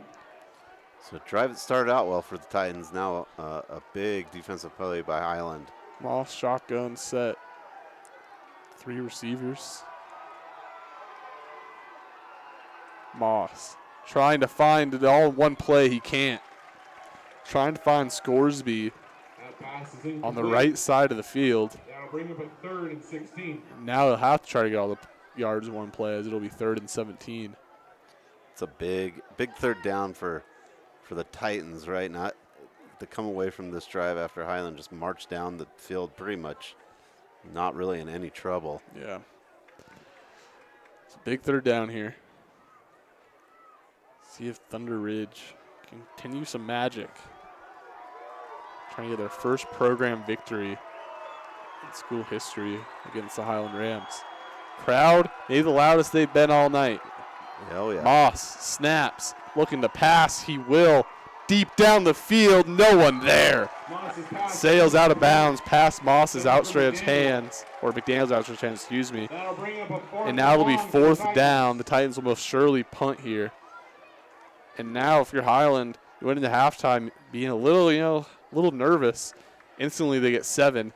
And now forcing Thunder Ridge to punt here with 4:39 remaining here in the 3rd. This game's momentum has completely shifted back to the Rams. It's just that big, long drive, really just lulling everyone to sleep. Alvarico to receive. Alvarico is going to break 1 tackle. He's going to get some good yard on this play. He's going to try to cut back to no avail.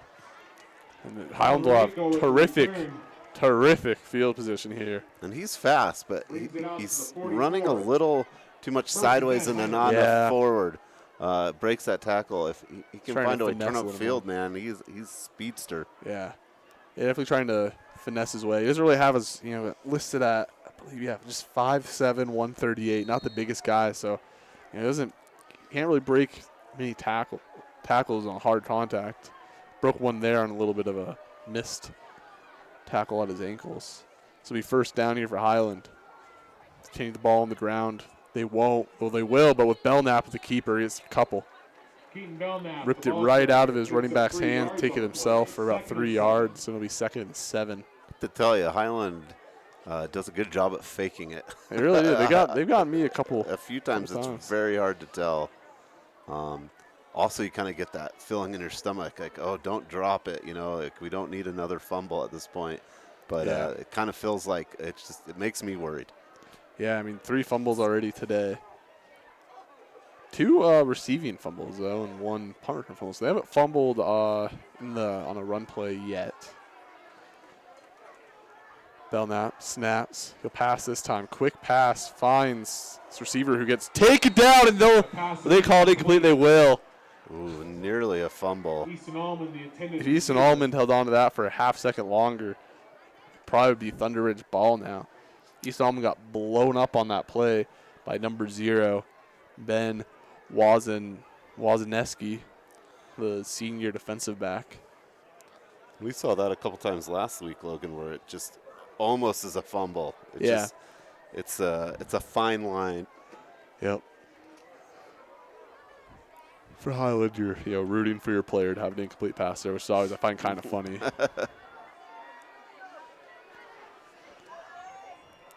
Shotgun set. 2 receivers to his left, 2 to his right. Thunder Ridge will have 2 safeties march to the back. They're expecting a deep pass. There will be a short pass back to Cedric Mitchell, who's been targeted a ton here in the second half. Get a solid gain. Will lead it up to 3rd down. Thunder Ridge, this will be a big 3rd down for them. They need a stop. Time ticking.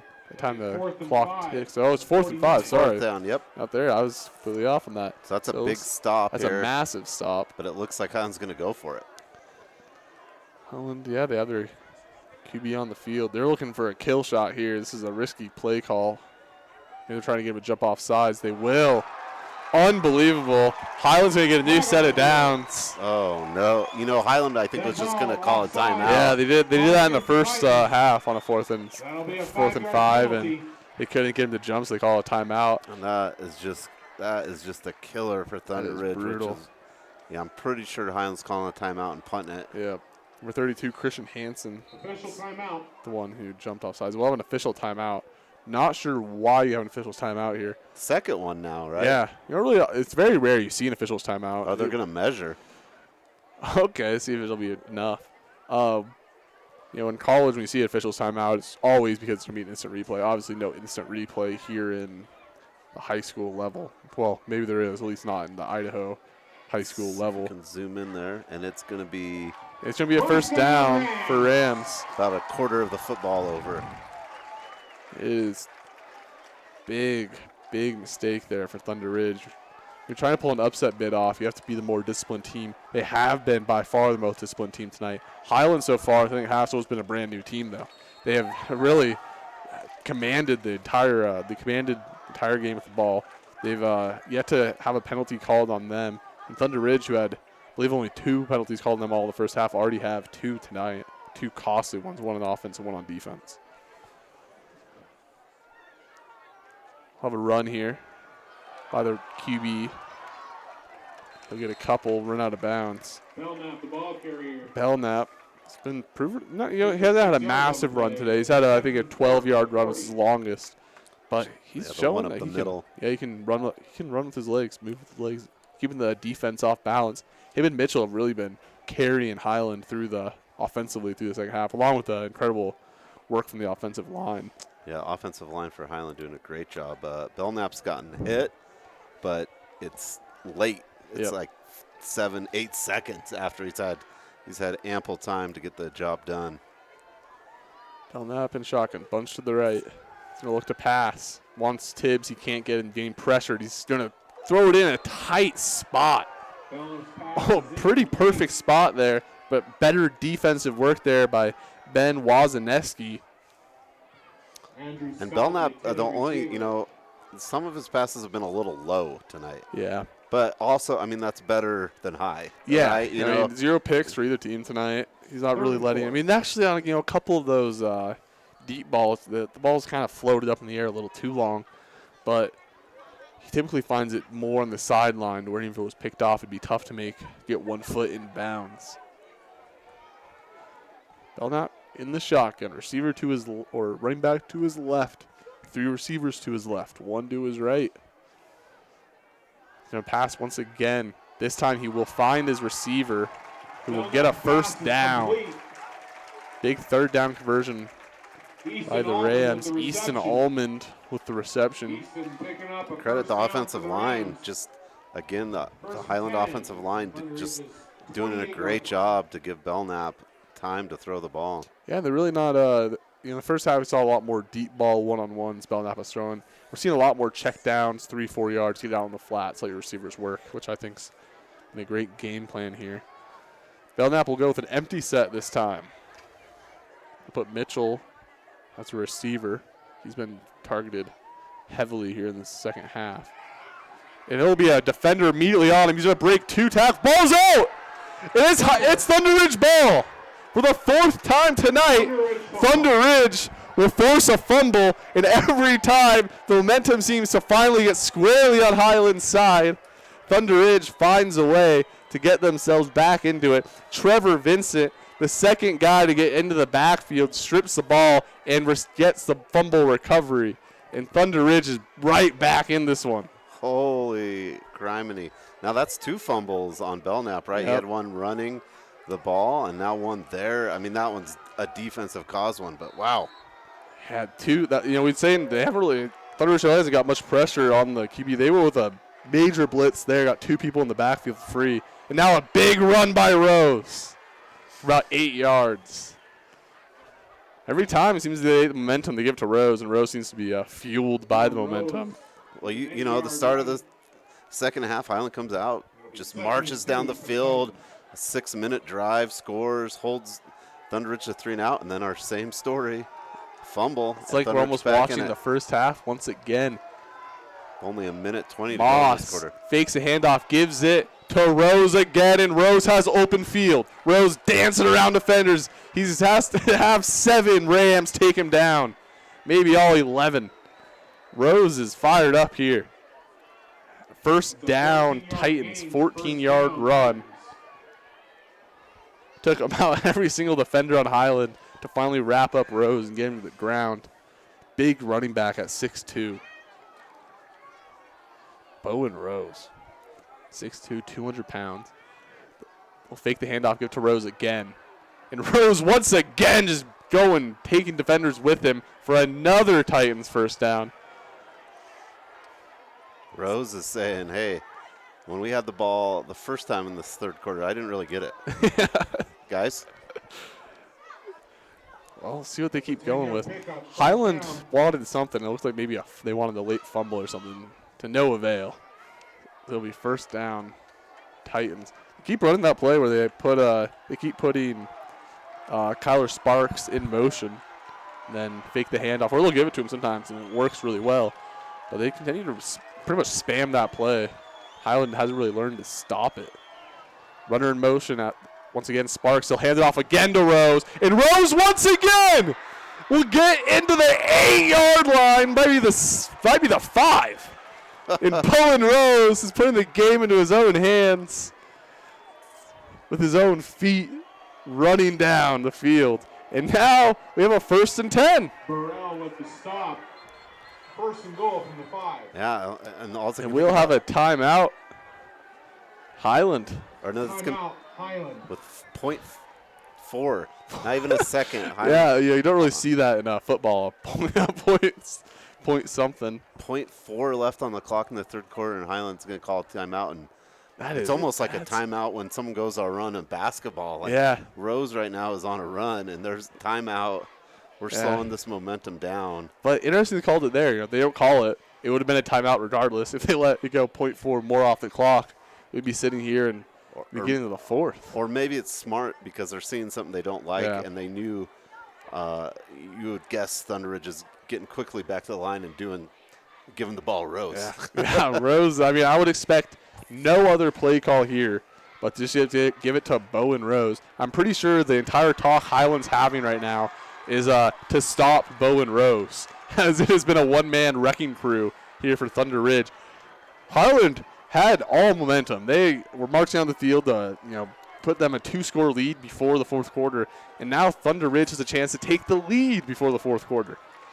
It's an unbelievable turn events once again.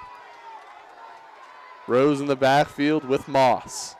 They'll put one in motion again. They'll fake it and give it to Moss, who will be immediately wrapped up in the backfield. You can't run the same play 4 times, I guess. No. And we'll head to the 4th quarter. This one is getting good. Highland up 23-20. We'll flip sides of the field.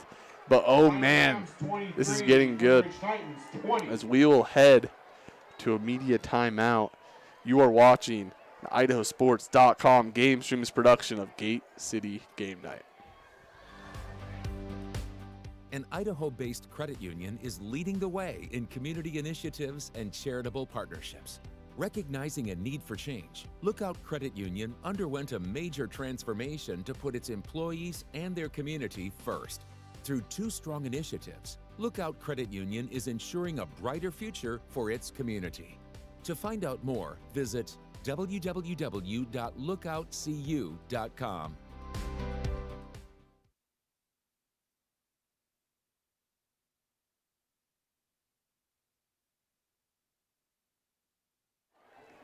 Welcome back to IdahoSports.com, GameStreams production of Gate City Game Night, presented by Project Filter, Valley-wide Cooperative, and the Idaho Office of Highway Safety, with additional coverage on IdahoSports.com, presented by Lookout Credit Union. Sean, we said last week that last week was kind of sort of an instant classic. This one is shaping up to be a guaranteed instant classic. Highland up 23-20, but Thunder Ridge threatening here in the red zone at the 6-yard line, 2nd and goal. See the formation. They've scored a touchdown on this one before. They'll do the handoff to Rose. Rose dragging defenders down to the 3-yard line. Thunder Ridge looking to get their first win in program history against the Highland Rams. Rams haven't lost a game in over a year. And basically the Rams had the ball the whole third quarter. I mean, Thunder Ridge had the ball maybe 2 minutes total here in the second half. 3rd and 3. Maybe the biggest 3rd and 3 of the game so far. We'll go the handoff again to Rose, who will be wrapped up. A massive stop here by the Rams. Will they go for it, Sean? I don't know. No gain on the play. Could go for 3 and tie it up here. They will put the field goal kicker on. I think that was Sam Price of Highland who got free with a great tackle. It's about the only time they've been able to tackle Rose on this drive. 7 plays on this drive, 7 runs by Bo and Rose on this drive. And if you're Thunder Ridge, man, you're wishing you would have got the touchdown. We'll get a timeout. Timeout. Thunder Ridge. So we'll go take it with them. We'll be back. You're watching IdahoSports.com, GameStreams production at Gate City Game Night. We'll be right back. An Idaho-based credit union is leading the way in community initiatives and charitable partnerships. Recognizing a need for change, Lookout Credit Union underwent a major transformation to put its employees and their community first. Through 2 strong initiatives, Lookout Credit Union is ensuring a brighter future for its community. To find out more, visit www.lookoutcu.com.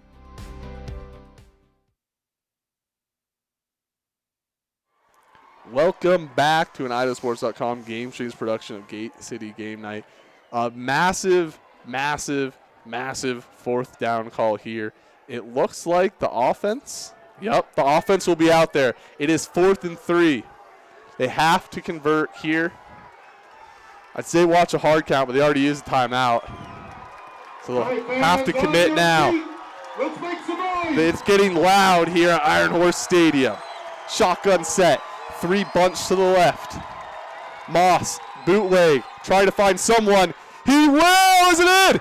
It's a touchdown! Unbelievable catch! An unbelievable pass by Moss, and Thunder Ridge has taken the lead with 11 minutes to go here in the 4th quarter. Unreal. What a play call. I believe it was number 6. It was Radley Nebecker with the catch. His first, I believe, or second catch of the game. Maybe the biggest of his career so far. And they're going to try to make this a 4-point lead, pending the kick here by Scoresby. The snap, the hold, it is up and it is good. It is 27-23 with 11 minutes remaining. Oh, boy. Wow. It's been the same thing. You think Highlands put this game kind of away, controlling the ball, going down, scoring, and then that little thing in the back, you forgot the fumble. Yep. Another fumble 4 leads to fumbles. And I think Thunder just scored every time off the turnovers. When they've just gotten the ball off 3 and outs or whatever, they haven't scored, but points after turnovers is what's given Thunder Ridge just lead. And what a great game this evening. You know, both teams playing extremely well. 10:52 remain. Highland had a 6-minute drive to start the third quarter, led to 7 points. And this will only be their third possession of the second half, as both teams have only had 2 possessions. Both had 2 possessions in the third quarter. Highland had to see if they can replicate their 6-minute drive. A 6-minute touchdown drive here would be massive. It's 9 p.m. here. You know, usually games are winding down, and Yep. we're just barely into the start of this fourth This quarter. one's going to take an odd bounce. Receiver will catch it off the bounce. And he's going to get a good run here. He's going to cut up field all the way to Pat, a little past the 35-yard line. Easton Ullman with a dangerous bounce. You know, if you miscalculate that bounce, all of a sudden it's a disaster play. He not only picks it up, but he gets about 40 yards. You know, if you're Highland, you're kind of like the soccer goalie. You want to fall on that thing, just Right. I got it. Especially, you know, with this team having 4 fumbles lost tonight, including one on a punt situation. Special teams have 1 fumble. And now it's time for quarterback Keaton Belknap to make his mark here at Highland High School on homecoming night. Highland hasn't lost a game in over a year. Belknap in the shotgun. They'll go with a run on the first play. And it'll be a big run here. And he's going to go. He's going to go maybe all the way. Nothing but green grass in front of him. And he is in. Cedric Mitchell. Touchdown. Unreal. 63 yards for 6 points. And Highland, just like that, has retaken the lead. 29-27, 30 pending an extra point. I can't keep up with all the stuff that's going on. Unreal. This game's had fireworks right and left and right up the middle. And you look behind, you'll find some more. Yeah, and Mitchell did such a great job in that third quarter, and then just a big one right there. Really Massive the biggest run. play of the game so far. Mitchell and Rose making this a one-on-one competition on offense. Snap, hold, it's up, and it is through. Highland will take a 3-point advantage. It is 30-27, 10:31 now remain. Had 2 scores in less than 30 seconds. Thunder Ridge will be ready to return this one. Now they're down 10 points, and with the way Highland can run the ball, almost a must score. Still 10 minutes, so they should most likely be able to get 2 possessions out of it. You feel like it's the end of the game. Yeah. And then you look over at the clock, Logan, and there's 10 minutes and 30 seconds. And, it's just like driving up a windy mountain, and you're not quite sure where that turn is. We've got a lot of twists. Getting a Gate City game night instant classic tonight. Thank the sponsors once again. Streams presented by Project Filter, Valleywide Cooperative, the Idaho Office of Highway Safety, and additional coverage brought to you on the website by Lookout Credit Union. It has been a beautiful night here in the Gate City. The game started about 70 degrees. It's gone down just to 60. It is about perfect temperature for football, perfect conditions, not much wind. The kick is off. Will it be returnable? It will be. Scoresby will take it out around the 6. Scoresby dance around defenders, gets a little loose, but down to the 20, so right where it would be if it was a touchback. Now the Thunder Ridge offense, see how much more magic, how much more juice they got in them. See if Bowen Rose has another trick up his sleeve. Well, they're probably going to be looking for a dozen. It's not Valentine's Day yet, but roses are definitely available. Michael Berger trying to navigate this program to their first win ever over Highland. It is Highland's homecoming week, their homecoming game. Receiver in motion. They'll give it to Rose. And Rose will cut it upfield for about 7 yards. Every time Rose gets the ball, it seems like he's about to take off for 70. And he had a nice delay, Rose did there. He waited just a second for a blocker to get there and really extended, which maybe it almost could have been a loss, but becomes an 8-yard play for Rose. And they're just really running that play over and over again. They're putting Kyler Sparks in motion, faking the handoff, and giving it to Rose. See if they change it up here. Highland fans getting into it. We'll have a pass here. It is right into Scoresby's hands with no one around him, and he just can't bring it in. And that's a play they've run over and over again, too. There's that little out to Scoresby or McDaniel. So kind of a big third down. It's only 3rd and 2, but I'd expect them almost to go for it. If you're on, yeah, I mean, if you're on 3rd and 1, if you're a team trying to pull off an upset with 10 minutes left, I mean, they had the gutsy 4th and goal call that worked out. They seem to have the magic on their side tonight. See what the call is here. Big 3rd and 2. Put number 1 in motion, Sparks. They'll give it to Rose, and Rose will get the first down. It looks like right at the line to get. I believe he got it. Pending what the referees tell us right here. They seem to be moving the sticks, but all but a formality, it looks like. Yeah, first down. It will be a first down. First down, Titans. 1st and 10. So now, continue to take some time off the clock, too, as the last 2 possessions have gone by whiplash fast. Give their defense a little bit of a break. So put 1 in motion early. He'll cut back.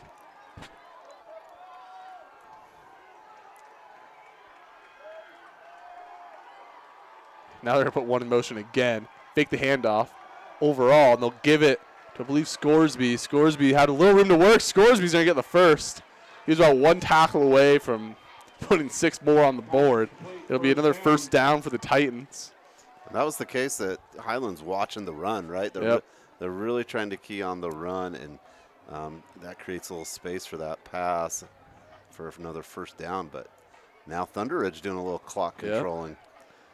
They want to give it score and give it to Highland as little time as possible. Rose puts Kyler Sparks in motion. They'll fake the handoff to Sparks, give it to Rose for a couple. About 2 on that. 2nd and 8. It's Highland crowd. They get loud, but it seems like every time there's a little bit of success with Thunder Ridge, they just completely silence. Expecting, maybe to get loud. Yeah, it's a 3rd down, but I think that everyone here is kind of a little shocked that Thunder Ridge is in this game still, late in this one. About 8 minutes remain. Thunder Ridge taking a lot of time off the clock on this set plays. Big pass play here, and they'll find him. And there's a penalty too. That'll for sure be on the defense. And I believe the catch was taken down by Preston McDaniel. What a catch. What a play call. Kind of a risky play call with that deep of a pass. They've been playing pretty conservative this whole half. And pending this penalty call, Thunder Ridge is going to be cooking. Nick Sorrell believes it's on Thunder Ridge. He's giving might be doing a push, maybe a push off. And it will be a push off on offense. On McDaniel. Shocking. Wow. You hardly ever see it. That's gigantic. Wow. McDaniel seemed to he mossed the receiver on that. But we don't have replays here, but sure maybe there was a push off. But you go from flipping the field, first down, to just 2nd and 20 forever. Yeah. See what they call up here. Maybe a run play to give them a more manageable situation. Rose will be in the backfield. 2 receivers to the left and the right of the quarterback. It's a pass deep. He's going to escape the pressure, and he's going to not be able to escape the second wind. And he'll be sacked out of bounds. And this will be a 3rd and very, very long. Ezra Moss just couldn't get out of that one. Great defense by the Rams and just pushing it farther back. And now Thunder Ridge had a good drive going. Now you're in trouble here. Yep. See what the play call is here. Need 20 yards to 25 yards, excuse me. Or they're going to say, 25 with the scoreboard. 25 yards to gain. You don't want to give Highland good field position. Nope. This late in the game. This isn't really a 4th down territory. Drops back, looking to pass. Deep ball here. And he's going to come down with it. They others say he's out of bounds, incomplete. Tyler Sparks did come down with the ball. He just couldn't get a foot in bounds. It's like we'll have an injury timeout. Highland player down in pain on the Thunder Ridge sideline. That'll bring up 4th down. Found Sparks. He's going to get a foot in. Yeah, it must have been very close. That's the farthest way from us, so very hard to tell, but it must have been caught out of bounds. But he did come down with it. Yeah. What a catch by Sparks. 7:42 left to go in this game, and now Thunder Ridge is going to have to punt the ball. I mean. Now, if you remember, they had the big timeout to begin the third quarter, or begin the fourth quarter, so they only have 2 timeouts to kill the clock. And 7:42, I mean, Highland could hold the ball for 7:42 and just run this one out, but interesting to see what's going to happen. For sure we'll see a punt here, unless we want to see the craziest 4th and 25 call ever. Thunder Ridge will line up for the punt. As the injured player's up, he's fine. So we'll get him off the field here. Give him a hand. Looks like it is Chase Burrell, I believe.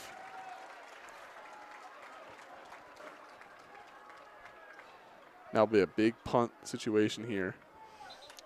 None of the Thunder Ridge punts have been all that spectacular. Yeah. So if they don't get a big one here, you're giving Highland a.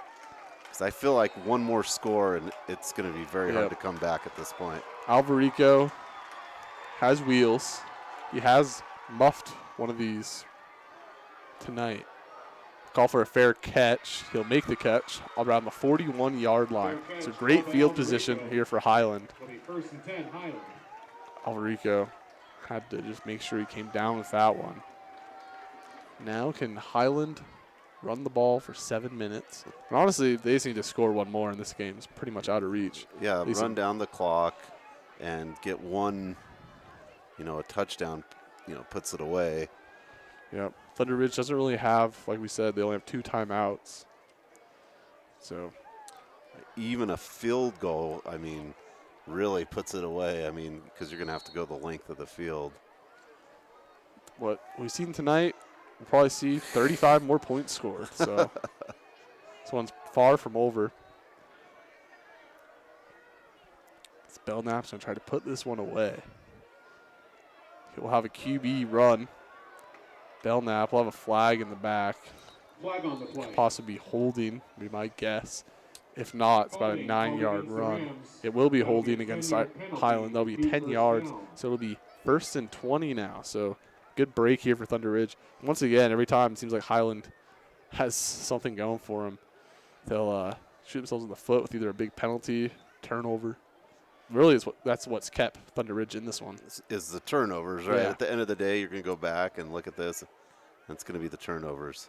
I mean, for any coach to be losing a turnover battle 4-0 and still have a chance to win the game, you're not going to be happy, but you got a pretty solid football team. As it looks like there's an injured player for Thunder Ridge. That's why we're having a little bit of a delay. Got injured on the far sideline. Official timeout. Oh, no, it's another official timeout. Oh, wow, an official timeout. Awesome. Scores around the area. But they're not measuring this time. At Canyon Ridge, Might just be the Twin Falls Bruins.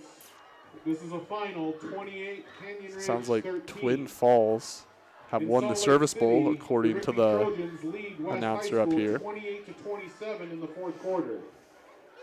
In Rexburg, at the half, Madison Both teams will get back out there. Blackfoot 0.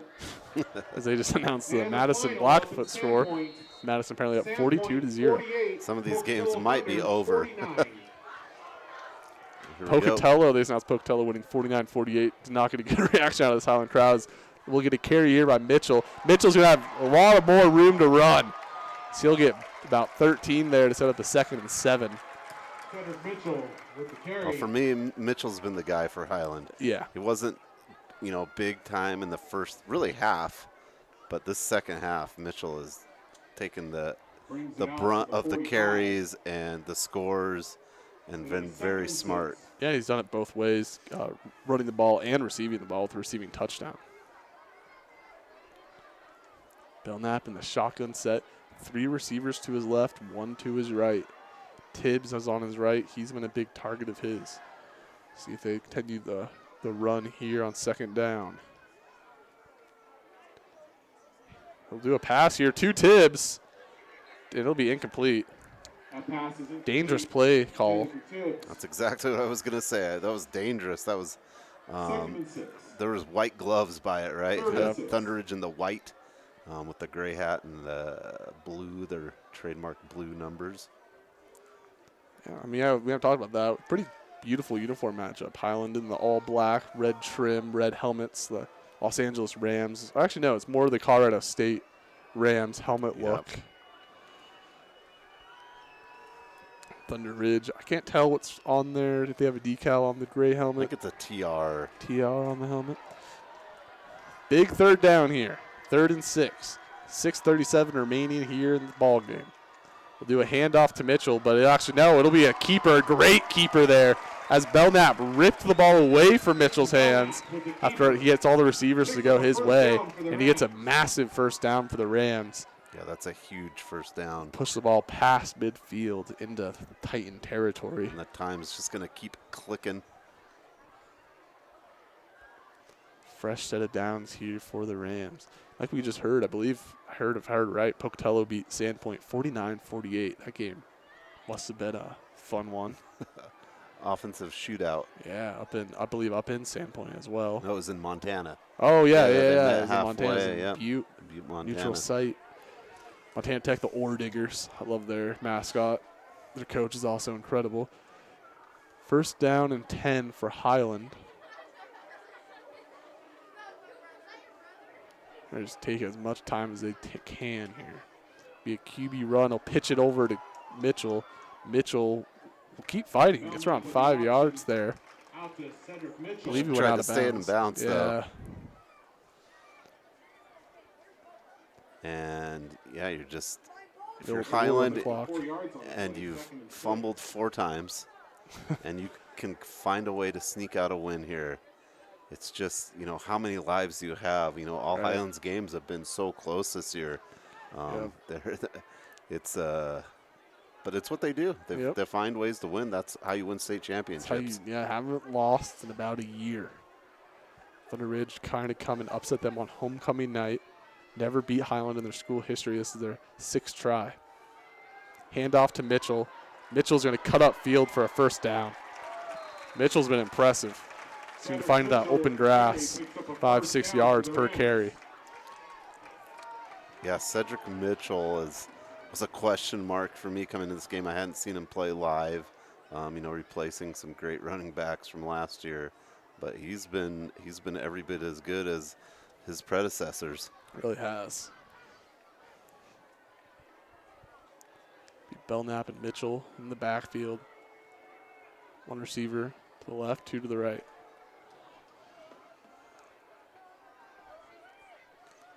Belknap snaps, hands it off to Mitchell. Mitchell, strong carry for about 4 yards, it looks like.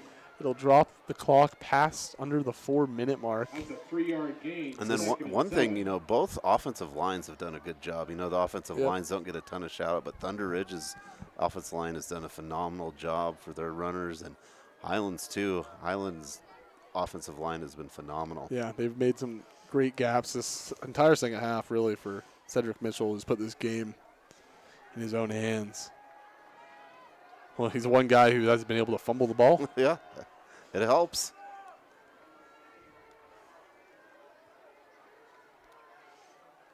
Have a QB run. He'll pitch it out to Mitchell.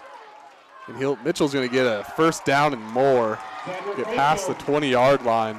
Stays in bounds this time. Another 1st down for the Rams. Belknap got blew up on that play by the defender. And that's a couple times that's happened. Yeah. Just running that pitch out or the fake handoff or whatever the Highland's doing at that RPO. Yep. You've got to watch everyone, though. It makes it hard for the defense, right? You've got to watch the quarterback, got to watch running back. Oh, yeah, and he can pass it. Now with about 3:20 to go. 7 points are almost for sure, 6 points even, would almost assure a Highland Rams victory. The clock the enemy now for Thunder Ridge. Belknap will just drive forward. He's going to get a lot on this one. He's going to get near the 10-yard line. He's going to get a first down once again for Highland. It looked like Belknap was going to get blown up right away in that play and found a way to get 10 more yards. Drag a defender with him. Lowered his shoulder, kept the legs pumping. Keaton Belknap would be a great running back. We'll give him another official This has got to be the timeout. most official timeouts I've ever seen. They're going to measure. Yeah, we got some old school refs, I guess. They're going to measure. And now I don't know if that's the case because I was trying to figure this out, and I'll have to figure it out. But if you can request it to be measured or not, or it's the ref asking it to be measured, I can't remember how that works. But they kind of took that away because everyone would request it, right? Yeah. Because it's like a timeout right now, basically. Much. And it's a first down. First down, Rams. It's no shock. It is a first down. Could have told them that one from up here. And none of them have been close either. They've all been very clear. They've been at least almost a whole football or half a football. They haven't been like they're stretching that chain out. Yeah, right. It'll be first down, Rams. Time stopped as of now. See if they now start ticking, I believe. Yep. Under 3 minutes to go here. See if the timeouts start getting used by Thunder Ridge. Highlands take as much time as they can. Receiver in motion. Belknap will keep it himself. Immediately blown up. Get a couple yards. Belknap with the keeper.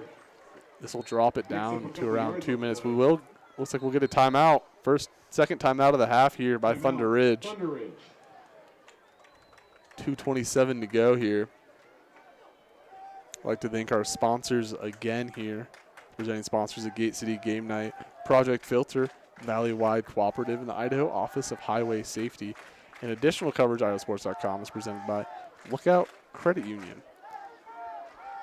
And Levitt Select is located and operated with locations in Rexburg, Rigby, Idaho Falls, Twin Falls, and Boise. Levitt's mission is to help our community by providing policies personalized to each consumer's needs. The community they work for, live in, is their number one priority. As such, they offer a wide range of insurance products, and companies are able to take care of communities' assets. Levitt Select in Idaho Falls wants you to be your insurance professionals. Please call them today at 208-522-2582. Levitt Select Insurance, here for all your insurance needs. Well, once again, Highland looking for some insurance here. The insurance that would close out this game. They are about 8 yards away from escaping homecoming week with a win. 4 turnovers tonight.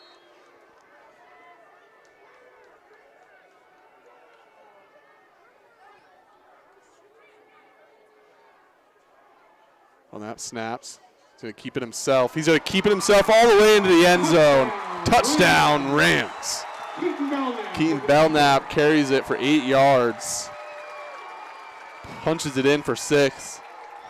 And what should be the dagger on the Titans' back. Yeah, and Highland will probably just kick the extra point at this point. Yeah, 9-point lead. Make it 10. Not much point trying to make it 11. Unless you really want to make Thunder Ridge score 2 touchdowns. But for them to get the ball with 2:25 with only 1 timeout, they'd have to get an onside kick regardless. So, snap, hold, it is up, and it is good. And the Highland Rams take a 9-point lead here on Gate City Game Night. 2:25 remain. 10-point advantage. And Thunder Ridge kind of had all the magic going for them, and just that last drive, that penalty, that pass interference, offensive pass interference, really just shot them back, and they weren't able to recover. Yeah. And Highland did what they did earlier in this third quarter, is just control the ball for a huge chunk of time. Yep. Thunder Ridge will have to score quick here. They'll have to get, if they do score quick, have to do an onside kick and then at least match with a field goal or go for the win for touchdown. But I still say this is far from over. We've seen a lot of crazy things happen tonight. As Paxton Johnson is on for the kick. Scoresby set to return. He'll have 0 chance of returning this one. The Titans will start at the 20-yard line. You know, and as the season goes on, being able to kick touchbacks kind of becomes a weapon, I think, in high school football. It really does. You just know where your defense is going to start. You're not giving the offense anything crazy to start with. No possible, quick return. So now, let's see what Ezra Moss has in store for us for an encore here. He's been terrific tonight.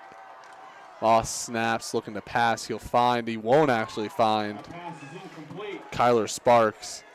Sparks twists his body a little too much. Couldn't come down with it. It'll be 2nd and 10 now. Ball a little behind Sparks. There's been some brutal drop passes as well for Thunder Ridge. Yeah, a couple of catches or one in bounds too. It's been there. They just haven't been able to get it. Two receivers to the right and left. Shotgun formation for the Titans. Drop back, pass. He's going to do a deep pass, and it will be nowhere. No penalties. It'll be 3rd and 10. Which is kind of like many of the Thunder Ridge, drives. It's quickly to 3rd down. Yep. They haven't had many long possessions. They've really only scored, like you said earlier, off turnovers for the most part. They seem to be a very momentum-driven team. Be interested to see how this game would have played out in Thunder Ridge with their home fans behind them. So it is 3rd and 10. Highland fans getting a little into it here. They can sense that they're a couple plays away from getting a victory. Quick pass, dump off to the running back Rose, who will get about a yard, and it will be 4th down. See if they call the final timeout here or not. Clock is not ticking, which I find kind of interesting. Oh, did they say he dropped it? Now the clock's ticking. That's a 2-yard gain. So no timeout here. I believe Thunder Ridge has one more, unless I am mistaken. All right, fans, it's 4th down. Let's make fans are going to get into it. They know they are one play away from escaping homecoming week with a victory. Well, probably 2 plays. I think Thunder Ridge goes, is it 4th down? Oh, okay. 4th down. See what they do here. They'll not be able to get it to the receiver, and Highland is going to escape with a win tonight. 1:34 remain. I don't think they can quite just take a knee. So Thunder Ridge has one more timeout, but they are a 1st down away from ending this one. With a 10-point lead, we make it very unlikely Thunder Ridge to have 2 scores, as it looks like number 5 on Highland, Hunter Burrell, is limping off the field. I'd be carried off by a couple teammates. No injury timeout, though. We'll play on. Yeah, the clock struck midnight on Thunder Ridge. They really did. They were at the ball. They had the glass slippers, but just time ran out. Yep. Highland next week, play at home again. Big rivalry matchup. We will just take a knee here to close this one out. See if Thunder Ridge calls a timeout to make it even longer. Doesn't look like they will. So Highland will close this one out here. They'll take on Pocatello next week in a massive, massive rivalry matchup. That will be most likely guaranteed a Gate City game night, if not the Gate City game night. Yeah, being the I'll 2. be at that one. You'll be doing that one. Not entirely sure if I'm working one next week, as I think I'm doing Idaho State soccer, but nothing more about me. Thunder Ridge next week will play their homecoming week against Madison. That should be interesting. I mean, Madison has been dominant all year. Just came off an absolute slaughtering of Blackfoot. But Thunder Ridge proven, with the right momentum, they seem to be a fun team. They could be a team to look out for. They get Bonneville, Skyline, Blackfoot, and Rigby after that. They get 3 out of the next 5. Maybe give them a playoff at-large spot. And then for Highland, this is massive. They started out the season 4-0. Now they just got they get Pocatello next week, and they get 3 more conference games, Rigby, Skyline, and Madison, which should be an absolute gauntlet of a schedule. But if they can go out, beat Pocatello next week, start out season 5-0, that should almost assure them it's an at-large spot, especially with them being the reigning state champions. The clock, the final 15 seconds will tick off here, and Highland is going to get their homecoming victory here at Iron Horse Stadium and make it assured that they will not lose in a calendar year, which is something that is always insanely impressive to achieve. Highland Rams fans haven't experienced defeat in about a year. We'll come back in about a couple minutes to do post-game stats. We'll give you the player of the game. You've watched the IdahoSports.com GameStreams production of Gate City Game Night.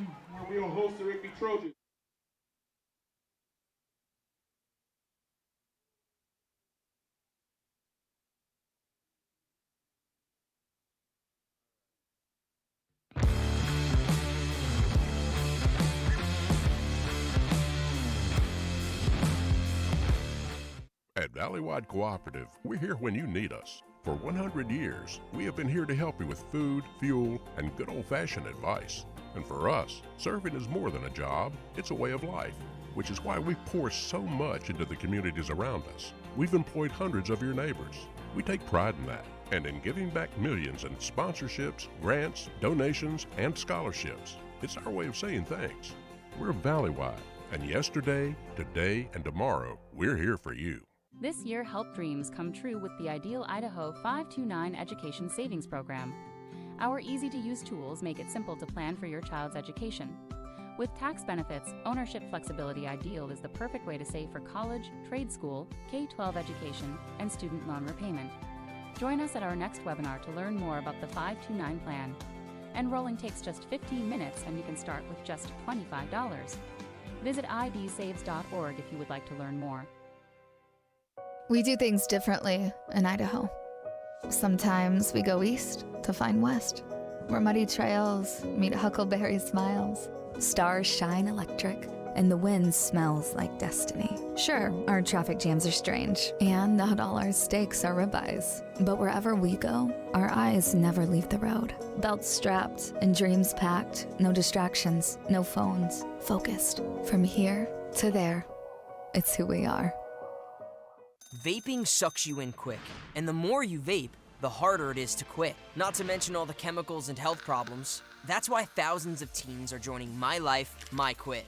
Visit mylifemyquit.com or text Start My Quit to 36072.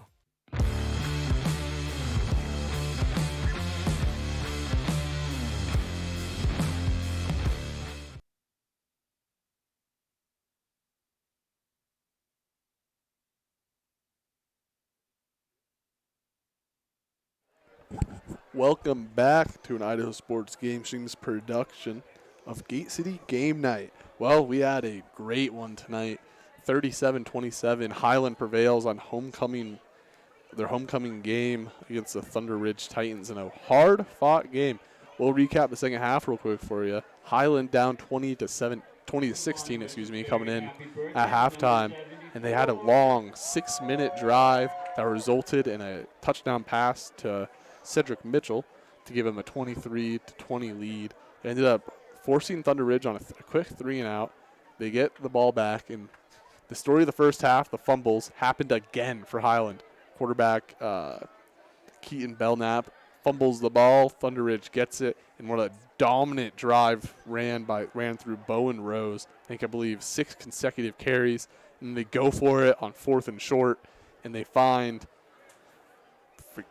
Bradley Nebecker for a 6-yard or 7-point score to make it 27-23. And then right when Thunder Ridge went into the fourth quarter with the lead, feeling all the momentum, Highland on one play, Cedric Mitchell with an absurd run all the way down the field for a 7-yard or 7-point score.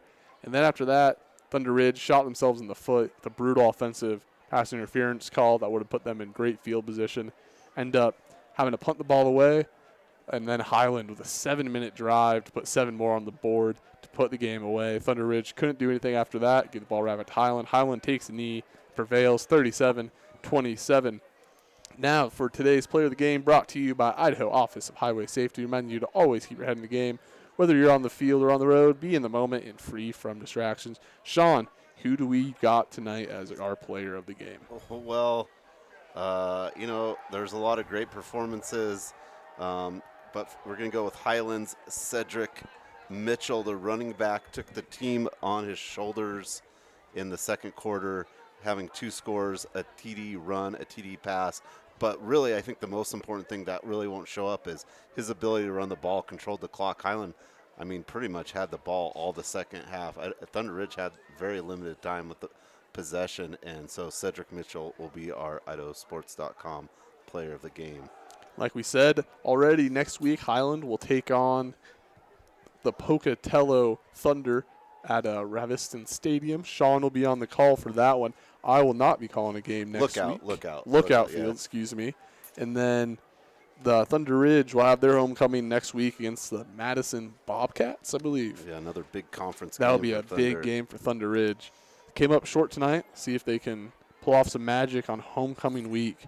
Well, this has been an IdahoSports.com GameStreams production of Gate City Game Night, presented by Project Filter, Valleywide Cooperative, in the Idaho Office of Highway Safety. Additional coverage on IdahoSports.com has been brought to you by Levitt Select and Lookout Credit Union. This broadcast is also made possible by the great support from all the power boosters from these 2 great programs. Special thanks to Athletic Director Travis Bell and everyone here at Highland High School for their hospitality and help in getting this game broadcast to you.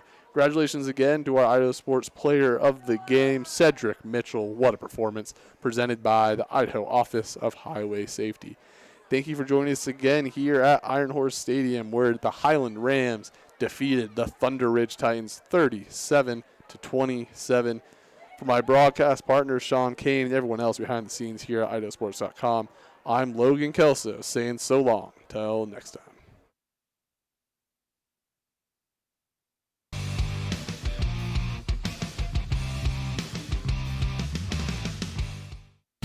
This has been a presentation of IdahoSports.com GameStreams. This broadcast is copyrighted to IdahoSports.com. Any rebroadcast, retransmission, or other use